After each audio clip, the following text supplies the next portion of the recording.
Never speak to me again. Those were the first words her husband ever said to her. Not I love you. Not welcome home. Not even hello. Just never speak to me again. And she didn't. For 6 long months, Clara Aldridge kept that promise better than any vow she had spoken at the altar. But here is what Richard Winthrop never once considered. When a woman goes completely silent, she doesn't disappear. She transforms. And by the time he finally looked up to find her, someone else already had. If you've ever felt invisible inside the one place you were supposed to belong, stay with me. This story is for you. Subscribe and don't go anywhere. England had seen many arranged marriages, but few were arranged with quite so little warmth as the union of Richard Winthrop and Clara Aldridge.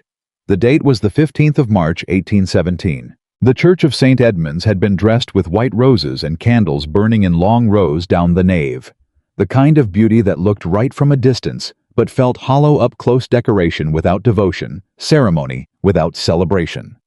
The pews were full. The Winthrop name commanded attendance even when it did not invite affection. Dukes, viscounts, wives of earls. They all came dressed in their finest, speaking behind gloved hands about the match that had surprised everyone. Not because Richard Winthrop was marrying, but because of who he had chosen. Clara Aldridge, the daughter of a family whose name still carried dignity, but whose accounts no longer did. She walked down the aisle alone. Her father had passed 2 winters prior. Her mother sat in the first pew, back straight, chin lifted, the particular posture of a woman who had rehearsed composure so many times it had become the only expression she knew. Clara did not tremble. She did not cry. She walked as though she had somewhere important to be and had simply chosen this direction. The dress was ivory simple by the standards of the day, with long sleeves that covered the slight chill she felt not from the temperature of the church, but from something else entirely. Something she couldn't name yet. She would name it later. Dread. But the elegant, quiet kind. The kind that doesn't scream. The kind that simply settles. Richard Winthrop stood at the altar and watched her approach. Howe was 36. Tall, dark-haired, with the kind of jaw that looked like it had been carved by someone who wanted the stone to look serious. His eyes were gray, not the soft gray of morning fog, but the hard gray of iron left out in the rain. Useful, unyielding, unimpressed by almost everything. He did not smile when he saw her. He assessed. There was a difference, and Clara felt it. The ceremony was performed with precision. The priest spoke. The vows were repeated. Richard's voice was steady and measured as though he were reading a legal document aloud. Clara's voice was softer but clear. She did not stumble. She did not hesitate. She simply endured. When Richard placed the ring on her finger, his grip on her hand was firm. Not cruel, not tender, simply firm. The grip of a man completing a transaction. The guests applauded. The candles flickered. And Clara Winthrop, née Aldridge, understood in that precise moment that she had not gained a husband. She had gained a responsibility. And she was to him the same. The carriage that carried them out of London was the finest money could produce: black lacquered doors, brass fittings, velvet interior, the Winthrop crest embossed in gold. Inside there was enough room for 4 people, but only 2 sat within it, and the silence between them filled every inch. Clara watched England move past the window. The city gave way to countryside. Countryside gave way to open fields. The horses' hooves struck a steady rhythm against the road, and she found herself counting 1, 2, 3, 4, not because she wanted to, but because it was better than waiting for him to speak. He sat across from her. He had removed his gloves and was examining something in a small leather folder. Estate papers, she guessed. Numbers. Contracts. The practical machinery of a man who never stopped working even on his wedding day. Clara folded her hands in her lap. She looked at the passing hedgerows. She breathed. And then Richard closed the folder. She felt the shift in the air before he spoke. "Let us understand each other, Clara." His voice filled the carriage without effort. Low and even, the voice of a man who had never once needed to raise it. She turned to look at him. His gray eyes were already on her. "I require order in my household." A pause. "I require peace." Another pause. I do not require companionship. She held his gaze. Something inside her, something young and hopeful that she hadn't fully acknowledged was there, went very still. Like a small animal hearing the first crack of a branch in a dark wood. Do not seek my company. His tone didn't change. Do not ask about my thoughts. Do not make demands on my time or my attention. And above all, he turned back to the window. Never speak to me unless it is strictly necessary. The words fell into the carriage and lay there. Clara let them lie. She studied the side of his face, the strong line of jaw, the way the afternoon light caught his cheekbone, and she thought with a clarity that surprised her. He is afraid of something. She didn't know what. She didn't know him well enough yet, but she recognized the shape of it. The way armor looks from the outside, all polished and impenetrable, is exactly how fear looks when it's been worn long enough to feel like skin. Understood, she replied. One word. Quiet. Even. Not wounded. Not angry. Just understood. Richard glanced back at her sharply, as though he had expected something else. Tears, perhaps. Or pleading. Or the brittle anger of a woman wronged. He got none of those things. He got Clara. Which was, though he didn't know it yet, far more dangerous. Winthrop Hall rose out of the green English countryside like a statement. 3 stories of limestone and symmetry. Sash windows, gleaming a gravel drive long enough to make any arriving guest feel they were being watched long before they arrived. It was beautiful in the way that old money is beautiful, not warm, not inviting, but impossible to ignore. Clara stepped out of the carriage and stood before it. The staff had assembled in a long row by the front entrance.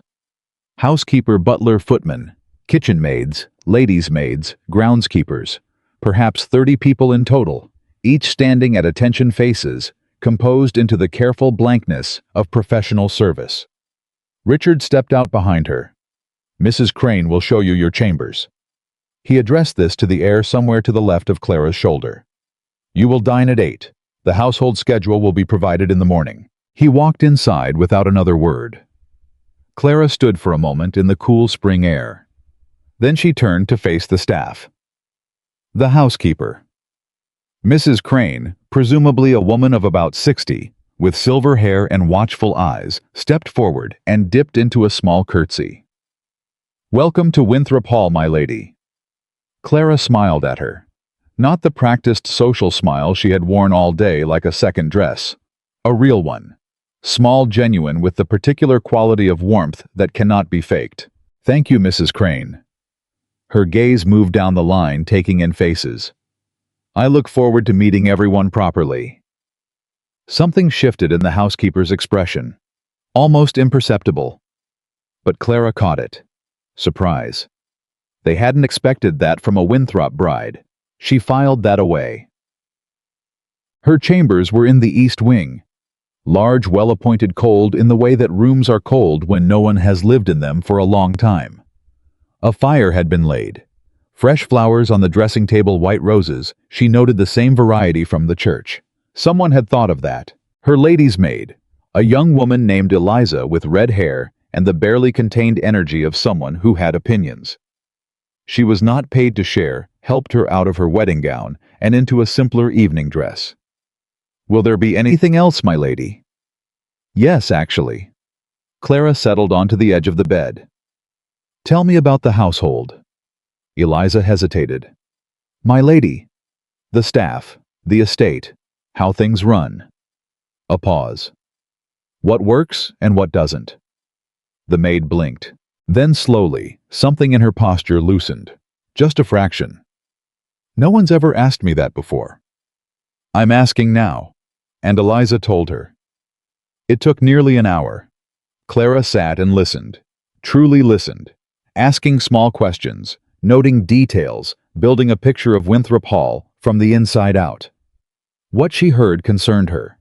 Not dramatically, not catastrophically, but in the way that a leak in a roof concerns someone who knows that small things left unattended become large things. Staff underpaid and overworked. An account system 3 years out of date. Provisions ordered in quantities that didn't reflect the actual household size.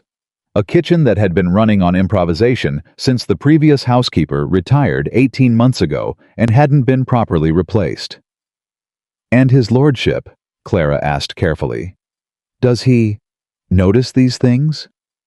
Eliza's expression answered before her mouth did. "His lordship notices the things he cares about, my lady." Clara nodded slowly. "What does he care about?" "The stables." A pause. "His library, and that no one bothers him." Clara was quiet for a moment. Then she said, "Thank you, Eliza. That will be all for tonight." When the maid left, Clara sat alone in her cold east wing chambers and looked at the fire. "Do not seek my company. Do not ask about my thoughts. Never speak to me unless it is strictly necessary." Fine. Then she would not speak.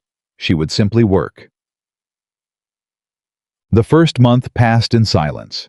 She and Richard dined together each evening, or rather they occupied the same dining room at the same hour. He sat at one end of the long mahogany table. She sat at the other. A footman served. Cutlery moved against porcelain. Occasionally a clock somewhere in the house announced the time. That was the sum total of sound between them. Richard read at dinner. Letters mostly, or documents. He never apologized for it, never explained it. Clara did not comment. She ate with perfect posture and let her mind work. By the second week she had reviewed the household accounts, not by demanding them, but by asking Mrs. Crane quietly whether she might be permitted to look them over, only to better understand how to manage her own household expenses without creating additional burden for anyone.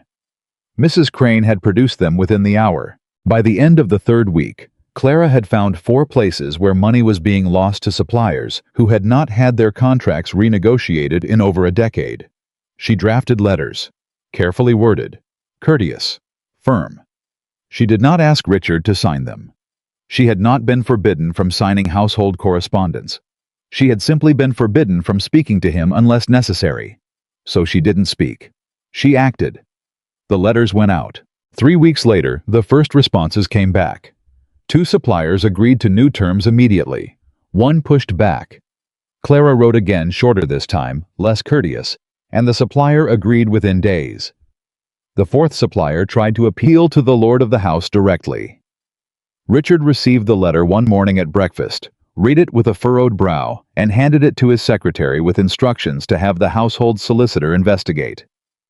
He never asked Clara about it. She never told him. But £200 returned to the household accounts that quarter. The second month, she turned her attention to the staff.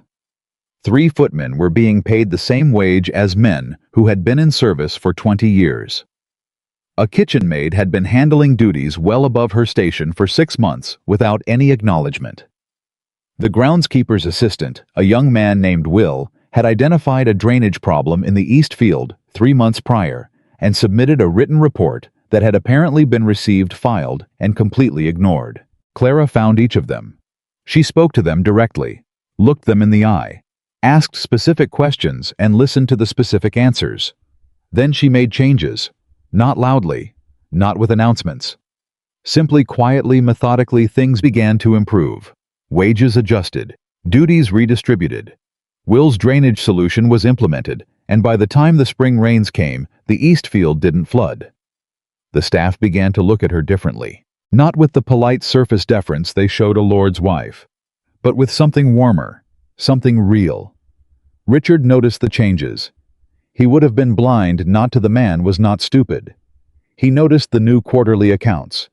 He noticed that his dinner was consistently better prepared.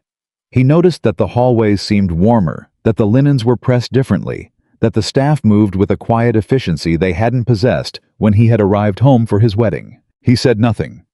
Clara did not expect him to, but sometimes at the far end of that long dining table she caught him watching her. Just for a moment. The gray eyes. Still. Calculating. And then he would look away. And she would look away. And the silence would continue deep and wide as a river between them. The third month brought visitors. A courtesy call from Lord and Lady Ashworth, old friends of the Winthrop family, who lived perhaps 15 miles distant. They arrived on a Tuesday afternoon with their 2 daughters and enough luggage for a 3-day stay, and Richard, to Clara's quiet astonishment, had apparently agreed to receive them. She learned this from Mrs. Crane on Monday morning. "His lordship has confirmed the Ashworths will arrive tomorrow, my lady. He will require the guest chambers prepared and dinner for 8 on Tuesday and Wednesday evenings." Clara nodded calmly.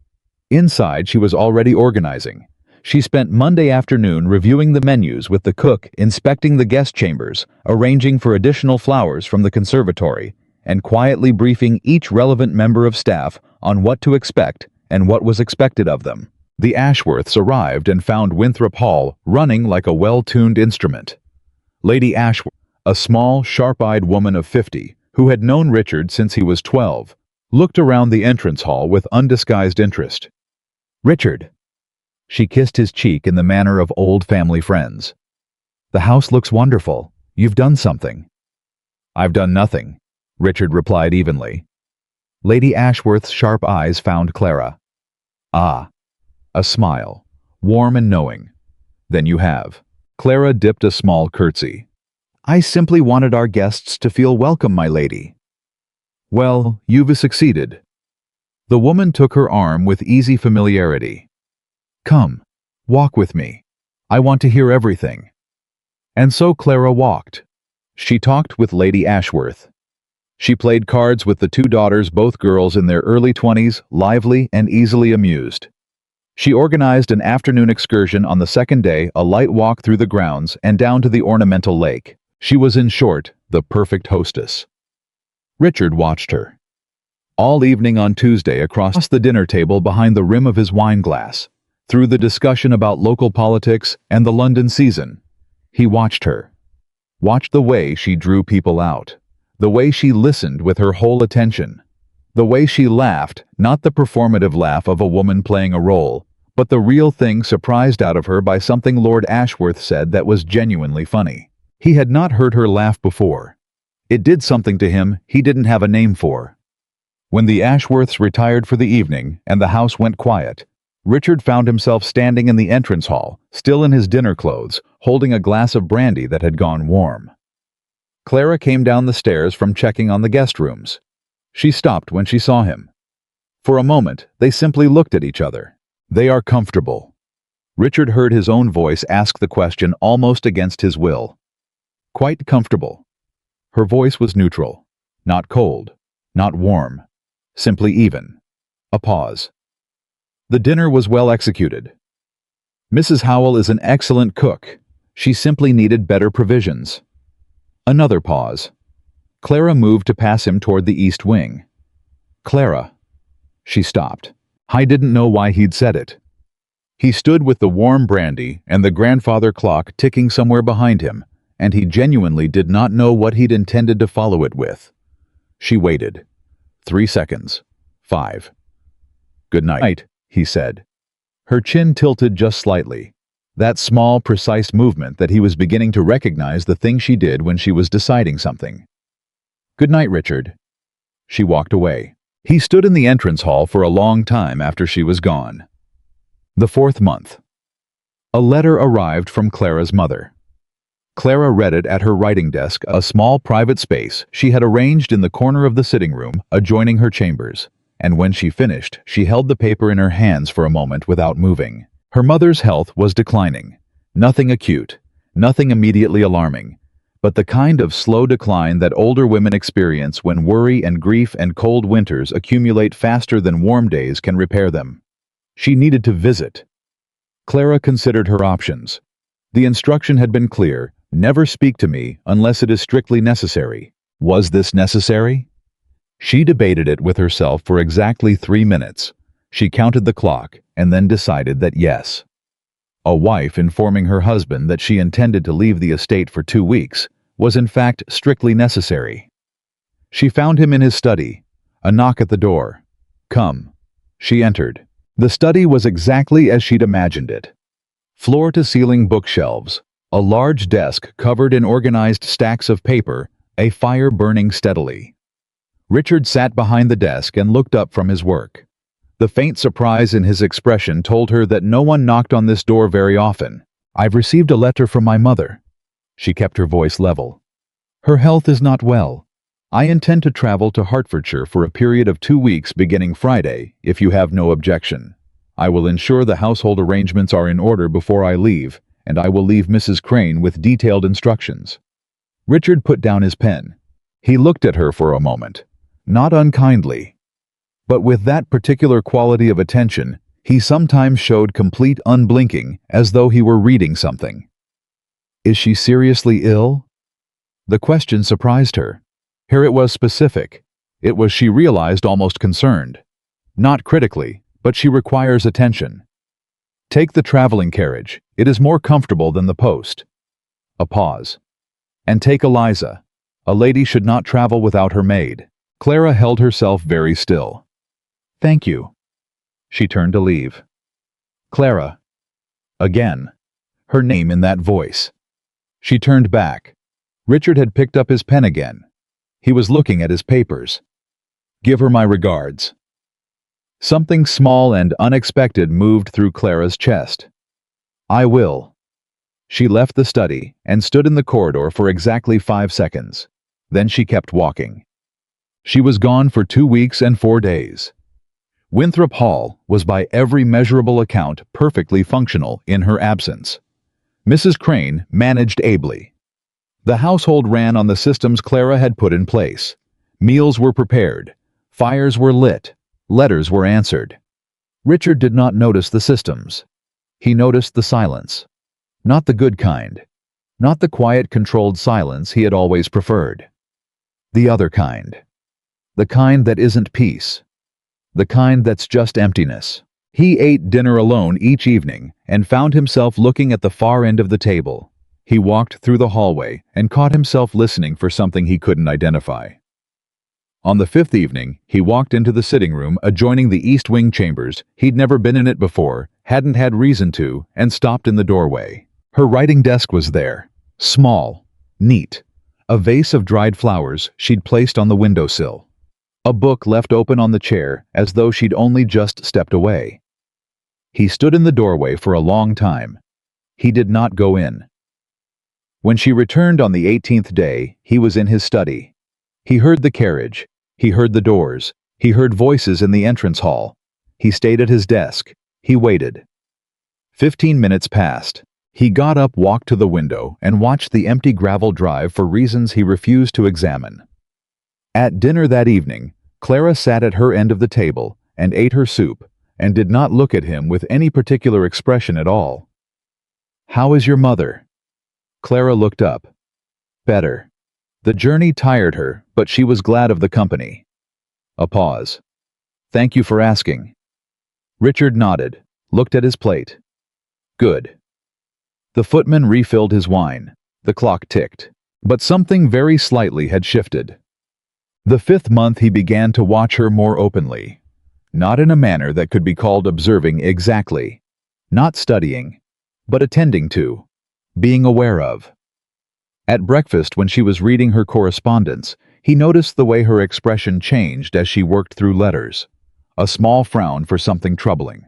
A slight softening for something pleasing. The particular stillness of concentrated thought. At dinner, he found himself actually listening when she spoke to whatever staff member was serving. Having brief, courteous exchanges that nonetheless told him something new about her each time. She remembered names. Not just names, details. She asked after Will's mother, who had been unwell. She asked the footman James whether his brother had found work in London.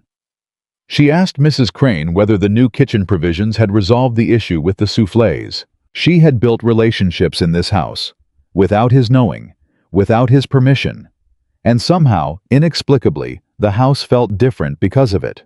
Warmer, more alive, more like a home, and less like a monument.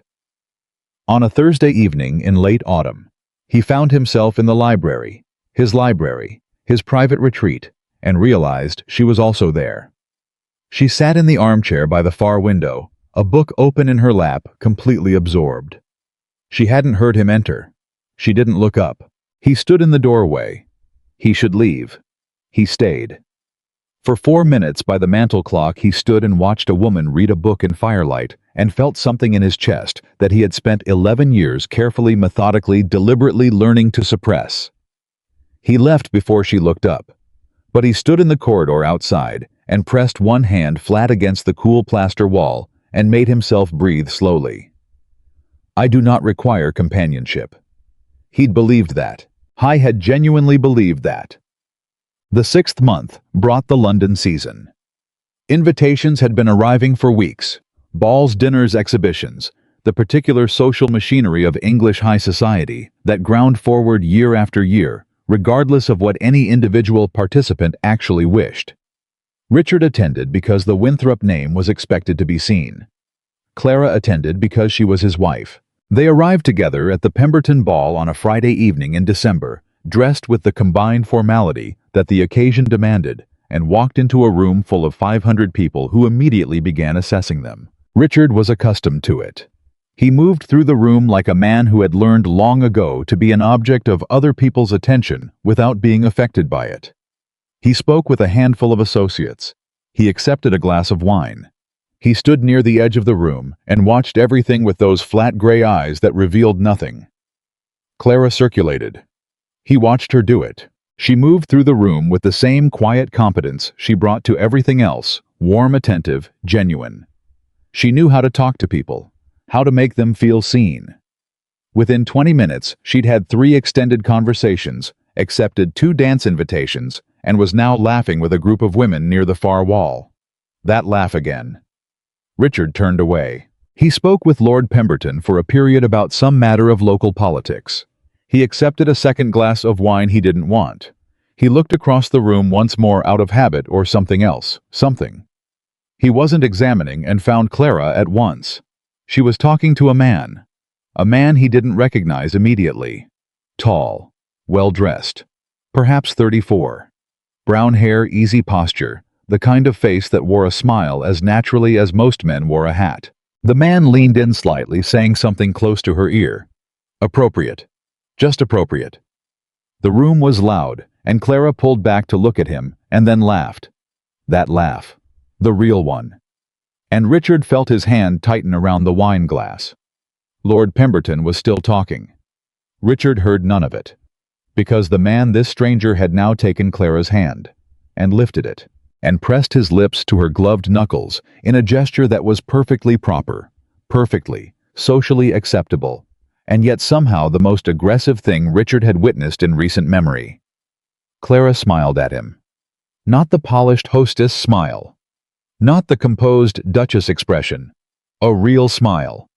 The kind Richard had only glimpsed a handful of times in 6 months. Something moved through him. Not anger exactly. Something worse than anger. Something that felt like waking up too late. Wouldn't you say, Winthrop? Richard turned to Lord Pemberton. Forgive me. What were you saying? Pemberton gave him the particular look that older men give younger men when they've been watching them make an obvious mistake. I was saying, Pemberton repeated pleasantly, that a man's greatest blind spot is usually standing right in front of him. Richard looked at him. Then he looked back across the room. Clara was still talking to the man with the easy smile, and Richard Winthrop, who had not been surprised by a single thing in 11 years, felt the floor shift underneath him. He found out the man's name by the end of the evening. Thomas Whitmore. A gentleman of moderate means and excellent family. Owned a small estate in Oxfordshire. Known in social circles as personable, intelligent, reliably good company. And as Richard learned from 3 separate, entirely casual conversations, an old friend of Lady Winthrop's. From before. From when she was Clara Aldridge, before she became his wife, before she became invisible. He did not speak to her on the ride home. She did not expect him to. But the silence in the carriage that night was entirely different from all the silences that had come before it. This one had a sound. It sounded like realization. It sounded like regret. It sounded like a man who had told a woman never to speak to him and was only now beginning to understand what he had actually asked her to give up. The morning after the Pemberton Ball, Richard Winthrop did something he had not done in 6 months of marriage. He came to breakfast early. Not slightly early. Early enough that the footman nearly dropped the coffee service when he walked in, and found the master of the house already seated at the table at 7:30, staring at the door that led from the East Wing corridor. Clara arrived at 8 as she always did. She stopped for just a fraction of a second when she saw him so brief that anyone watching would have missed it, and then she moved to her chair at the far end of the table with the same unhurried composure she brought to everything. "Good morning," she offered. Neutral. Even. "Good morning." His voice came out slightly lower than intended. The footman poured her coffee. She opened a letter from the small stack beside her plate. The silence resumed. But it was not the same silence. Richard had spent this night thinking about Thomas Whitmore. Not with rage. He was not a man who raged. With the cold, precise discomfort of a man running calculations that kept producing results he didn't like. Who was Whitmore to her? How well did they know each other? What had she looked like before? Before the Winthrop name, before the arrangement, before he had told her in a carriage on her wedding day that her voice was an inconvenience. He watched her read her letter. She didn't look up. He opened his own correspondence and read nothing. After 20 minutes, Clara folded her letters, neatly finished her coffee, and stood. "I have a meeting with Mrs. Crane this morning regarding the winter provisions. I expect it will take most of the morning." She wasn't asking permission. She wasn't reporting to him. She was simply informing, the way one adult informs another of a schedule. "Fine." He paused. "Clara." She waited. The morning light was behind her, and he couldn't quite read her expression. "The Ashworths have invited us to their estate for the weekend of the 23rd. I have accepted on both our behalves." A beat. "When did you accept?" "Yesterday, before the ball." She absorbed this, the fact that he had accepted a social invitation that included her without consulting her, and he watched her decide visibly not to comment on it. "I'll have Eliza prepare accordingly." She left. Richard looked at the empty chair at the far end of the table for a long time. Then he pushed back from his own chair and went to find something to occupy himself with, because sitting in a room thinking about a woman who had just left it was not something he intended to make a habit of. He lasted 40 minutes in his study before he got up and walked without any clear destination toward the East Wing. He told himself he was inspecting the household. He walked past her sitting room. The door was ajar. He could hear faintly the sound of Mrs. Crane's voice, something about lard quantities and salted meats, and Clara's response, unhurried and specific. She knew exactly how much the household needed. She knew the numbers by memory. He stood in the corridor. He listened. Then he felt like a man standing outside a room he should have been invited into, and he walked back the way he'd come. That evening at dinner, he asked, "How long have you known Whitmore?" Clara's fork paused over her plate. Just barely. Just for a second. "Thomas Whitmore." She set the fork down. "Since childhood. Our families were neighbors in Hertfordshire. I have known him most of my life." "He seemed familiar with you." "We are old friends." The word landed strangely. Not wrong exactly, but incomplete. He could hear it. Could hear what wasn't being said. "Does he visit Hertfordshire often?" "I wouldn't know." Her voice remained perfectly measured. "I have not been in a position to follow his schedule." The implication was quiet. Precise. She hadn't meant it cruelly, he could tell that much. She'd simply stated a fact. She had been here. In this house. Managing his accounts and his staff and his household invisible and unacknowledged, while the world outside kept moving without her. Richard put down his wine glass. Was he? He stopped. Clara looked at him across the long table with those steady brown eyes, and waited with the patience of a woman who had learned to wait for almost anything. He couldn't finish the question. He didn't know how to ask it without revealing something he wasn't ready to reveal. "Never mind," he said. Clara looked at him a moment longer than was strictly necessary.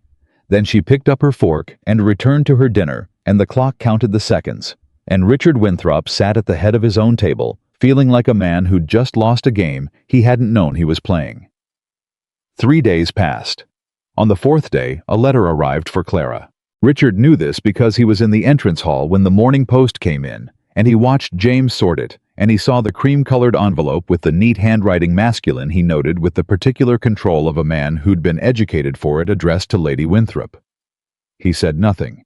He went to his study. He closed the door. He sat down at his desk and looked at the leather folder in front of him and thought about crop yields for approximately 30 seconds before his mind went again to that envelope. He was not a jealous man. He had never been a jealous man. He had never had cause to be because he had never until now cared sufficiently about another person's movements to experience the particular sharp-edged anxiety that jealousy actually was. He recognized it now with grim clarity. By noon, he had reviewed the same set of figures 4 times without retaining a single number. He left his study and went to find Clara. She was in the garden, he was told, which meant she was walking.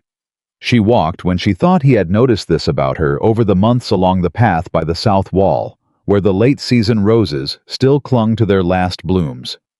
He found her there. She heard his footsteps on the gravel and turned, and the surprise in her face was quickly replaced with her customary composure. But he caught it. He was beginning to catch things about her that he'd missed for months. "You received a letter this morning," he said. He hadn't meant to open with that. It came out bluntly, and he knew it. Clara regarded him steadily. "I receive several letters most mornings. This one was from Whitmore." A pause stretched between them. The wind moved through the rose canes. Somewhere above, a bird called and fell silent. "How do you know that?" "I saw it come in." The brown eyes sharpened. "You saw it come in," she repeated, her voice very quiet. "And you are asking me about it?" "I am." "Why?" And there it was. The simple question that had no safe answer. He stood on the garden path and felt the extraordinary discomfort of a man being asked to justify himself to someone he had told categorically that she had no right to ask anything of him. "Because I would like to know," he said at last. Clara looked at him for a long moment. Then she turned and began walking again slowly along the south wall. He fell into step beside her uninvited, and she didn't object.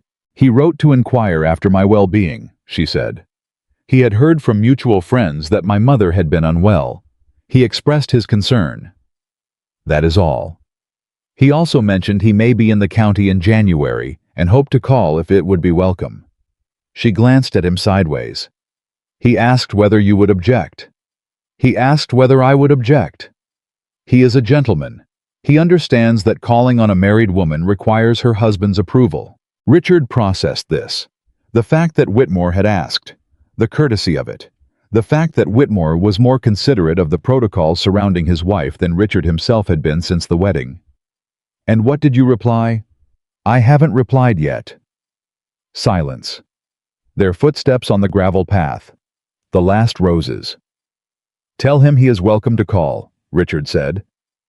Clara stopped walking. She turned to look at him fully with an expression he had never seen on her face before. Not surprise exactly. More like recalibration. The look of someone revising a map they thought they knew. "You want him to call?" "I said he was welcome to." "That is not the same thing." He held her gaze. "No, it isn't." She studied him for 3 more seconds. Then she gave a small, careful nod and turned back toward the house. He watched her go the unhurried step, the way she moved as though she always knew exactly where she was going, and felt something in his chest that was becoming increasingly difficult to categorize as anything other than longing. He did not follow her immediately. He stood in the garden among the dying roses and accepted the fact that he was in a great deal of trouble. The weekend at the Ashworths came. They arrived on a Friday afternoon, and Lady Ashworth, sharp, warm, observant as ever, took one look at Richard and Clara, standing side by side in her entrance hall, and smiled the smile of a woman who sees more than she is meant to. "You look different," she told Richard, taking both his hands. "Less like a statue." "I am exactly as I have always been." She patted his hands once and turned to Clara with considerably more warmth. "And you look wonderful. Marriage agrees with you, my dear." Clara smiled.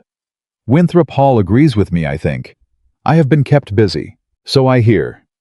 Lady Ashworth linked her arm through Clara's and began walking toward the drawing room. Lord Ashworth was saying just last week that the estate accounts have shown remarkable improvement since your arrival. 3 separate people in the county have mentioned it. Richard, walking 2 steps behind them, caught this. 3 separate people. In the county. People were talking about his wife's management of his estate. In complimentary terms.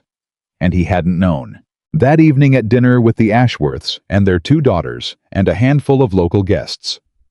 Richard sat and watched Clara navigate the table with the same ease she brought to everything social. She drew out the quieter guests. She redirected conversations that were beginning to run dry. She laughed at Lord Ashworth's stories with genuine amusement and held her own when the discussion turned to estate management and the recent debates in Parliament about land reform. She had opinions. Informed ones. He had never asked her a single one. The man on her left, a young barrister visiting from London, was leaning toward her with the particular attention of someone who has found conversation genuinely interesting and doesn't want it to end. Clara answered something, and the barrister laughed, and Lord Ashworth nodded approvingly from the head of the table, and Richard picked up his wineglass and set it down again without drinking. Lady Ashworth appeared at his elbow. "She's remarkable, isn't she?" He did not pretend to misunderstand who she meant. "Yes." "You should tell her." "Lady Ashworth, I've known you since you were 12 years old, Richard. I know what your silence looks like when it's fear and when it's peace, and I am looking at fear right now." She spoke quietly, pleasantly, so that no one across the table could hear. "She has been running your household for 6 months without a word of acknowledgement from you. Do you understand what that costs a woman?" He said nothing. "She's not invisible because she chose to be," Lady Ashworth continued. "She's invisible because you made her that way. And the tragedy is that you don't even see what you have." She moved away to speak to another guest as smoothly as though she'd merely passed him the salt. Richard sat with that for the rest of the dinner. The words settled into him like stones into still water, dropping through layers of composure he'd been building for years, sinking past the practiced indifference, past the controlled calm, all the way down to something that had been sitting quietly at the bottom for a very long time. He had made her invisible. He had done that. That night in the guest chamber at Ashworth Park, he lay awake until 2 in the morning and did something he hadn't done in a very long time. He thought about his own life honestly. His father had been a cold man, not cruel, never cruel, simply absent in every way that mattered. The Winthrop household had been efficient, orderly, respected, and utterly without warmth. His mother had retreated into social engagements and her own quiet world. His parents had rarely spoken at dinner. He had grown up believing this was what marriage was, 2 people sharing space, sharing a name, sharing nothing else. He had replicated it exactly, without even realizing, without meaning to. He had built in 6 months the exact marriage he had grown up watching, and he had told himself it was preference, told himself it was strength. Lady Ashworth's words came back.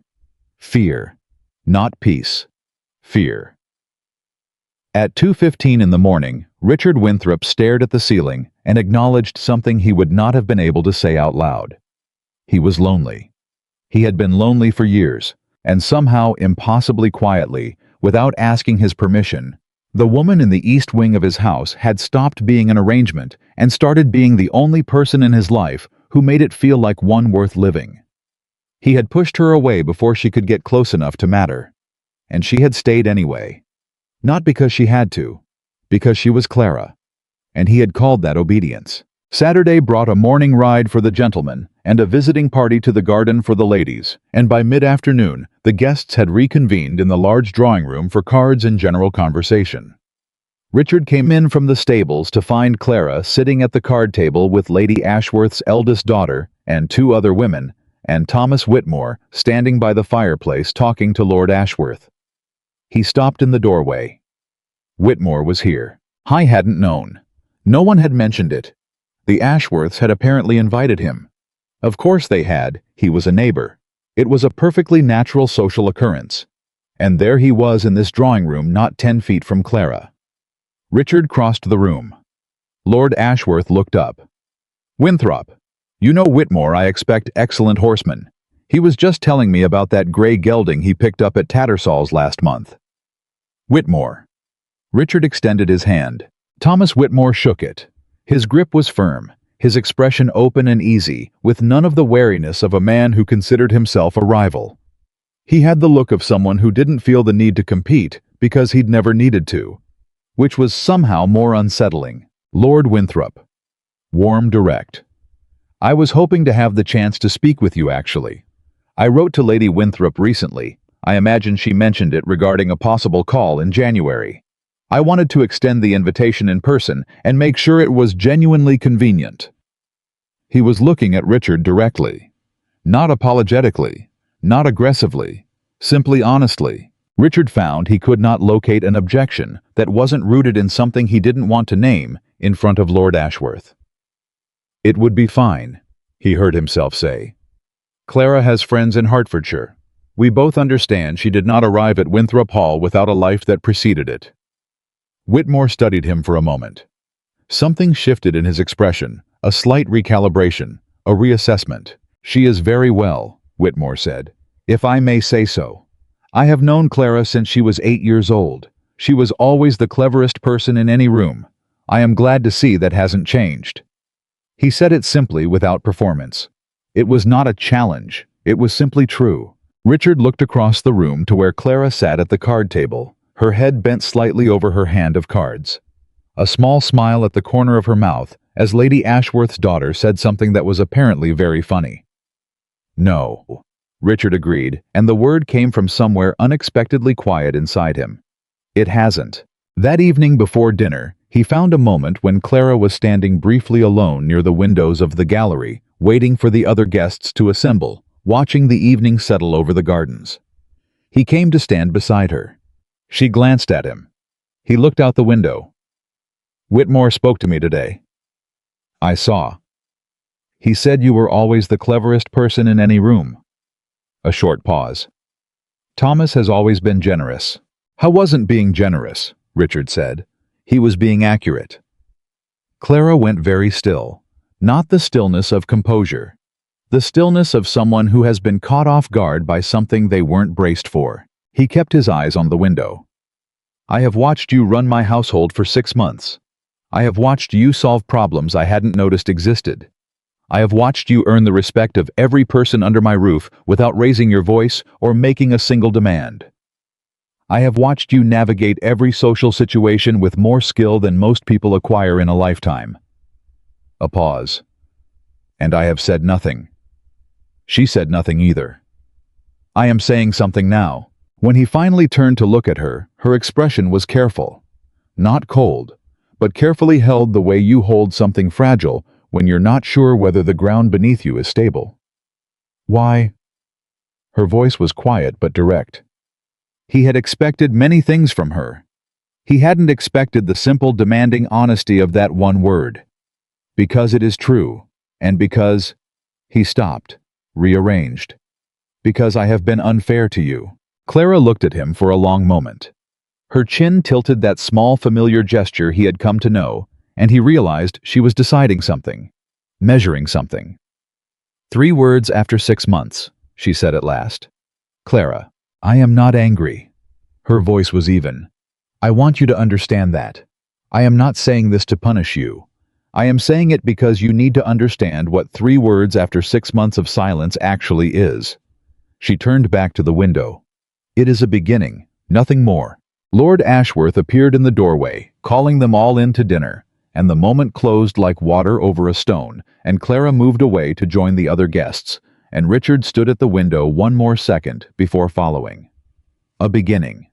She had called it that. He held on to it all through dinner, through the port, through the long ride home on Sunday, in a carriage that was for the first time not entirely silent. Clara asked him something about the gray gelding Whitmore had mentioned. A practical question about bloodlines, and whether it might be worth attending the next Tattersall sale. He answered her. She listened. He asked her opinion. She gave it directly, knowledgeably, with the ease of someone who had spent a great deal of time thinking about more than anyone had given her credit for. They talked for 20 minutes about horses. It was the longest conversation they'd had in 6 months. When they arrived at Winthrop Hall and went their separate ways to their separate wings, Richard stood at his study window and thought about the fact that he'd spent 20 minutes talking to his wife about horses, and it had felt like the most alive he'd been in years. Then the second thought came harder. January was 6 weeks away. Whitmore was coming in January, and the question burning at the center of him now, the one he would not have been able to form even a month ago, was whether Clara had any reason at all to choose Winthrop Hall over the life she might have had. Over a man who had known her since she was 8 years old and had always thought she was the cleverest person in any room. He sat down at his desk. He picked up his pen. He held it for a long time without writing anything. Because the answer, the honest answer, was that right now today, she didn't. He had given her no reason. He had built a house around her and called it a marriage, and given her nothing inside it but silence and absence and the particular loneliness of being unseen. And she had stayed. She had stayed and fixed things and made the place warmer, and not once had she asked him for anything. He set the pen down. He stood up. He walked to the door of his study, opened it, and stood in the hallway of the house that Clara had slowly, quietly, patiently turned into something worth living in. He could hear faintly the sound of Eliza's voice from the east wing. Clara saying something in response, the low tone of it, and then a brief sound of laughter. He had 6 weeks. 6 weeks to become a man worth choosing. And for the first time in Richard Winthrop's life, he was genuinely bone-deep afraid that he was already too late. 6 weeks. Richard had told himself 6 weeks was enough time. He was wrong. Not because he didn't try, but because trying when you have spent your entire adult life perfecting the art of emotional distance looks nothing like what the other person actually needs. It looks like effort in the wrong direction. It looks like a man rearranging furniture in a burning house and calling it renovation. The first week after the Ashworths, he made small changes. He arrived at breakfast before Clara twice. He asked her once whether the winter provisions meeting with Mrs. Crane had resolved satisfactorily. He held the door of the library open when he happened to exit, as she happened to enter. Clara received all of these gestures with the same careful, measured composure she brought to everything. She answered his questions fully. She thanked him for the door. She did not at any point give him the warm response he had not acknowledged he was hoping for. He told himself he wasn't hoping for anything. The second week, he went further. On a Tuesday morning, he knocked on the door of her sitting room. She opened it herself. Eliza was apparently out on an errand, and her expression moved through surprise, composure, and careful neutrality in about 1 second. "May I come in?" A fraction of a pause. Then she stepped back and let him enter. He had never been in this room properly. He'd stood in the doorway once weeks ago and retreated. Now he came inside and looked at what she had made of it. The small writing desk by the window. The books stacked with the organized logic of someone who actually read them rather than displayed them. The dried flowers, the things that were entirely unmistakably hers. "I wanted to ask you something." He remained standing. It felt wrong to sit without being invited. "About the East Field drainage. Will mentioned it to me last week, the work that was done in spring." Clara leaned against the door frame of the inner room, arms crossed lightly, watching him. "What about it?" "He said you were the one who found his original report and acted on it." "Someone had to. That drainage issue had been submitted 3 months before you arrived. 2 estate managers and my secretary had received it and done nothing." "I know." "Why didn't you tell me?" Clara tilted her head. Not the small, decisive tilt he knew. A different one, slower, more considering. "Because you instructed me not to speak to you unless it was strictly necessary. And at the time, I wasn't certain you would consider a drainage report strictly necessary." The words were not cruel. They were simply devastatingly accurate. He stood in her sitting room with the winter light coming through the window and felt the specific discomfort of a man confronting his own reflection in an unforgiving mirror. "I would have considered it necessary." "You didn't consider it at all," she replied. That was the problem. She didn't say it with anger. She said it the same way she said everything, clearly, steadily, without theatrics. Which somehow made it land harder than anger would have. He had no answer for that. He nodded once and thanked her and left. In the corridor, he stood for a moment and pressed his hand flat against the wall, the same gesture he had made months ago outside this room, and breathed. He was not making progress. Or rather, he was making progress in his own mind. He was understanding things, seeing things.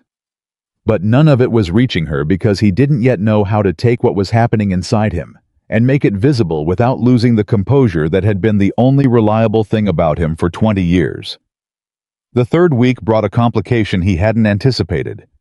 Mrs. Crane came to him, not formally, not through the usual channels of household communication. She appeared at his study door on a Wednesday afternoon and knocked, and when he called her in, she stood before his desk with the expression of a woman who had decided to do something that might cost her her position and had decided to do it anyway. "My lord, I hope you'll forgive the interruption." "What is it, Mrs. Crane?" "It is regarding Lady Winthrop." A pause. "I want you to know, and I say this as someone who has served this household for 22 years, that in those 22 years I have never seen this house run as well as it has in the last 6 months. I have never seen the staff treated with the dignity they have been treated with under her ladyship's management. And I have never—" Her voice held steady, but her hands were not quite still. "I have never seen a woman work as hard as she works and receive as little acknowledgement for it and continue with as much grace." Richard looked at her for a long moment. "You came here to tell me that." "I came here because I am old enough that I no longer have the patience to watch preventable mistakes happen and say nothing about them." The audacity of it would have infuriated him from anyone else. From Mrs. Crane, 22 years in this house, it landed as something else entirely. "Is there something specific that prompted this?" Mrs. Crane hesitated. Then, with the deliberateness of someone placing a card they know will change the game. "Lady Whitmore, Lady Winthrop, received another letter yesterday. I happened to see it. From Whitmore. He has moved his visit forward. He will arrive in 2 weeks, not 6.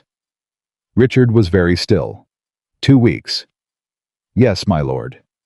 A silence. "Thank you, Mrs. Crane. That will be all." She curtsied and left. Richard sat alone in his study, with the news rearranging itself in his chest, and understood with cold clarity that he had spent 3 weeks making tentative, careful, insufficient gestures, while the clock he hadn't known was running had just cut its time in half. He went to find Clara that evening. She was in the library. His library, where she had started reading in the evenings, without asking, without apologizing, as though she had simply decided she had as much right to it as he did, which she did, and she looked up when he came in with the particular expression of someone who has become accustomed to being interrupted, but hasn't decided yet whether to mind it. "Whitmore is coming in 2 weeks. He didn't soften it or introduce it. I understand he moved the date forward." Clara closed her book, not hastily, deliberately. "His business in Oxfordshire concluded early. You knew already. He wrote to inform me, yes." He stood in the center of the room and felt something rising in him that he did not know what to do with. Not rage, never rage. Something more painful than rage. Something with the texture of desperation, which was an emotion he had not experienced since he was 19 years old, and which he had spent 17 years ensuring he would never experience again. "I want to understand something," he said. His voice was even, but only because he was making it so. "Whitmore. What is he to you? What was he before?" Clara looked at him directly. "Before what?"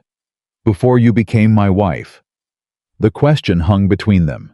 She uncrossed her legs and set her book on the side table, and gave him the full attention he had spent 6 months not deserving. "How is my closest friend?" she said. "For many years. He was the person I spoke to when things were difficult. He knew my father before he died. He knew what my family was going through when the finances—" A slight pause. "When things became difficult, he was present for much of what I've been through." Was there more than friendship? Clara held his gaze without flinching. There was an understanding at one point that something might develop. It did not develop. He understood that the situation with my family required a different kind of arrangement. The air left the room. Richard heard that sentence in all its devastating completeness. An understanding that something might develop. Meaning, Whitmore had been there. meaning Whitmore had been the possibility, the real one, the wanted one before necessity had pointed Clara toward Richard Winthrop and his title, and his ordered airless house. "He let you go," Richard said very quietly, "to marry me. He had no choice in the matter. Neither did I." She said it without bitterness. "It was done. But he is still my friend." Her voice was firm. "That is all he is, all he has been. And I would ask you not to suggest otherwise, because he has done nothing to deserve that." The correction landed cleanly. She was right. Whitmore had done nothing, had behaved with perfect courtesy, perfect propriety, and the particular decency of a man who respected both the woman he cared for and the constraints she lived within. Richard turned away and stood at the fireplace with his hand on the mantel. "I have not been a good husband to you." The silence behind him was absolute. "I told you on our wedding day to be silent, and you were. And while you were silent, you ran my household and earned the respect of every person in it, and became—" He stopped. "You became someone I look for in every room I enter, and I never told you. I never—" His hand pressed flat against the mantel. "I gave you no reason to stay, and Whitmore has every reason to remind you that there was once someone who saw you properly." Clara was quiet for so long that he turned to look at her. Her expression was the most unguarded he had ever seen it. Not soft exactly, but open, as though something had shifted underneath the composure. "Why are you telling me this?" Her voice was lower than usual. "Because I should have told you sooner. Because Lady Ashworth told me you weren't invisible by choice. Because Mrs. Crane apparently felt strongly enough to come to my study on your behalf. Because I—" He stopped again. "Because I am running out of time to become someone worth choosing, and I am aware of it, and I don't know how to do this." It was the most honest thing he had said to another person in 20 years. Clara stood up from the chair. She crossed the room and stood in front of him. Not close, not far, but near enough that he could see the slight change in her breathing. "You are telling me that you are afraid." "Yes." "Of what specifically?" He looked at her. "Of Whitmore arriving, and you remembering who you were before I made you disappear." Clara breathed in, breathed out. The fire moved behind him, and the shadows moved across her face. "Richard." Her voice was careful, precise. "I have not forgotten who I am. Not for a single day. You did not erase me. You ignored me. There is a difference." A pause. "I am still here. I have been here all along. The question is whether you were." He had no answer. She walked past him toward the door. At the threshold she stopped. Didn't turn fully. Just paused with her hand near the doorframe. "I will see you at breakfast." She left. He stood at the fireplace for a long time after. Then he sat down in the armchair she had just vacated. Still warm, and for the first time in as long as he could remember, Richard Winthrop put his face in his hands. Not in despair. In reckoning. The 2 weeks passed with the particular speed of time running toward something unavoidable. Richard changed his approach. Not with grand gestures, with specifics. He asked Clara her opinion on the matter of the Northfield lease renewal. A genuine business question, because her instincts, he was discovering, were sharper than most of the men he'd paid for advice. She gave him a direct, considered answer. He followed it. The negotiation resolved in their favor. He asked her about her reading the books she chose, what she thought of them. She was cautious at first, as though she expected the conversation to stop abruptly. When it didn't, she relaxed, and he discovered that she had opinions about literature that were specific, informed, and occasionally withering. He asked her about Hertfordshire, about her childhood, about her father. She told him things slowly, like water finding its level a little at first, then more as she tested whether the ground would hold. He listened. He did not interrupt. He did not redirect to something more comfortable. He stayed with whatever she gave him. On the Thursday before Whitmore's arrival, they rode together for the first time. It had not been planned. He had come out to the stables and found her already there speaking to the groom about a mare that had been off her feed, and she'd looked up and said, with the directness that was simply part of her nature, "Are you riding out? I was going to take the east path." I'll join you." They rode for an hour and a half. They talked about the horses first, then the estate, then something she'd read in the London papers about the reform debates, and then quite unexpectedly, she told him something about the day her father died. Not the facts of it, the experience of it. The way the house had felt afterward, too large and too quiet, and how she had taken over the accounts because someone had to, and how she had discovered in that process that she was better at it than anyone had expected her to be. "Including yourself?" he asked, a slight smile at the corner of her mouth. "Including myself." He looked at her riding beside him, with the ease of someone who had been born, knowing how to sit a horsehair, coming slightly loose from its arrangement color in her cheeks from the cold air, and felt something so acute it was nearly painful. "Your father would have been proud of you," he said, "for what you've done with this house." Clara looked straight ahead. The smile stayed, but something behind her eyes went quiet and deep. "Thank you." 2 simple words. But the way she said them told him they meant considerably more than 2 words. They rode home in the kind of silence that is not empty. The morning Thomas Whitmore arrived, the weather turned cold.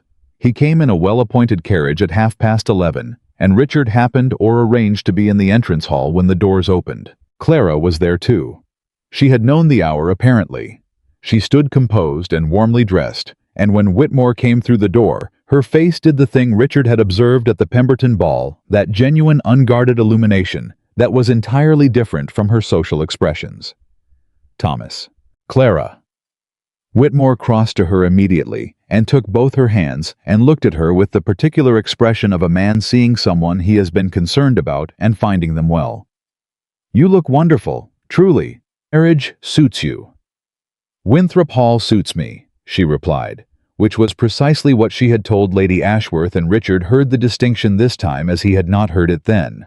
Not marriage, the place, the work, the life she had built inside it. Whitmore turned to Richard and extended his hand. "Lord Winthrop, thank you for having me." Richard shook it. "You're welcome." The 3 of them went through to the drawing room, and Mrs. Crane appeared with tea, and Richard sat across from Thomas Whitmore and watched the man talk to his wife, and understood several things simultaneously. Whitmore loved her. Not desperately, not obsessively, but with the steady-rooted affection of someone who had known a person since childhood and never stopped thinking well of them. He asked after her mother with genuine concern. He talked about mutual friends with warmth and humor. He made her laugh twice in the first 20 minutes, the real laugh, and each time he looked delighted, as though it were a gift he hadn't expected. He also, Richard noticed, kept glancing at Richard himself, not with hostility, with assessment.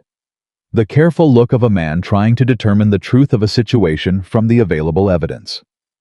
When Clara was called away briefly by Mrs. Crane on some household matter, the 2 men sat alone. The silence lasted exactly 4 seconds. "She wrote to me," Whitmore said, straightforward, no preamble. "Last month. She didn't say much. She rarely does when she's trying not to worry someone. But I've known Clara Aldridge 20 years. I know what she sounds like when she's carrying something she hasn't been able to put down." Richard held his gaze. And I came to see for myself." A pause. "I want you to understand something, Lord Winthrop. I am not here to cause difficulty. I am here because Clara matters to me. She has always mattered to me. If she is well, and she is—" He chose a word deliberately. "Seen. Then I will drink my tea and ride back to Oxfordshire perfectly happy. And if she isn't?" Whitmore looked at him steadily. "Then I would find that a great deal harder to simply ride away from." The conversation could have gone in a dozen directions from there. Richard felt them all available to him, the territorial response, the icy dismissal, the polite deflection. He chose none of them. "She is not well," he said. "Not yet, but she will be. I intend to make sure of it." Something shifted in Whitmore's expression. The wariness didn't leave entirely. He was not a foolish man, but something in it eased. "I hope that's true." "So do I." Clara returned before either of them could say anything further, and the conversation moved to safer ground, and Richard watched Whitmore watch Clara, and understood with a clarity that was more uncomfortable than anything else he had felt in years that this man's presence was not a threat. It was a mirror. Whitmore showed him without meaning to what it looked like to be fully present with her, to listen without reserve, to respond to what she actually said rather than what was convenient, to treat her intelligence as a given rather than a pleasant surprise. It looked nothing like what Richard had been doing for 6 months. It looked like what he was only beginning to learn. Whitmore stayed for luncheon and departed by 3 o'clock. At the door, he kissed Clara's hand, the same gesture from the Pemberton ball, perfectly proper, the farewell of an old friend, and said something quietly to her that Richard couldn't hear from 3 feet away. Clara nodded. Her expression for just a moment held something private and old, and tinged with a sadness that was clearly not about today. Then Whitmore shook Richard's hand again, climbed into his carriage, and was gone. The door closed. The entrance hall was very quiet. Clara stood with her hands clasped before her, looking at the closed door, and Richard stood beside her, and for a moment neither of them moved. "What did he say to you?" He kept his voice level. "At the door." A pause. Clara turned to look at him. "He said he was glad to see that I looked like myself." Another pause. "And that he hoped the man I'd married would eventually see what he'd been given." Richard felt that land in the center of his chest. "Clara, I was not wrong to say it." Her voice was quiet, not angry, not wounded, simply honest. 6 months ago, he would have been entirely right. This past month. She stopped. Then, with the precision of someone choosing words carefully, this past month has been different. Different. You have been present, actually present, not just occupying the same space. She looked at him steadily. "That is not nothing, Richard. I want you to know that I have noticed it." He breathed. "It is not enough," she continued. "I need you to understand that. What was built in 6 months of silence cannot be repaired in 1 month of conversation. And I am not someone who will pretend otherwise because it would be easier. I know. But I am also—" She stopped, looked away briefly, back. "I am not indifferent to what has changed. I am not unreachable." She was not offering him forgiveness. She was not offering him a resolution or a happy ending. She was offering him something more specific and more valuable than either of those things. She was offering him the truth. He stood in the entrance hall of his own house and felt something break loose in him, not painfully, not dramatically, quietly, like ice releasing in early spring. The slow, structural shift of something that has been held rigid for a very long time, beginning finally to move. "I have not been fair to you," he said.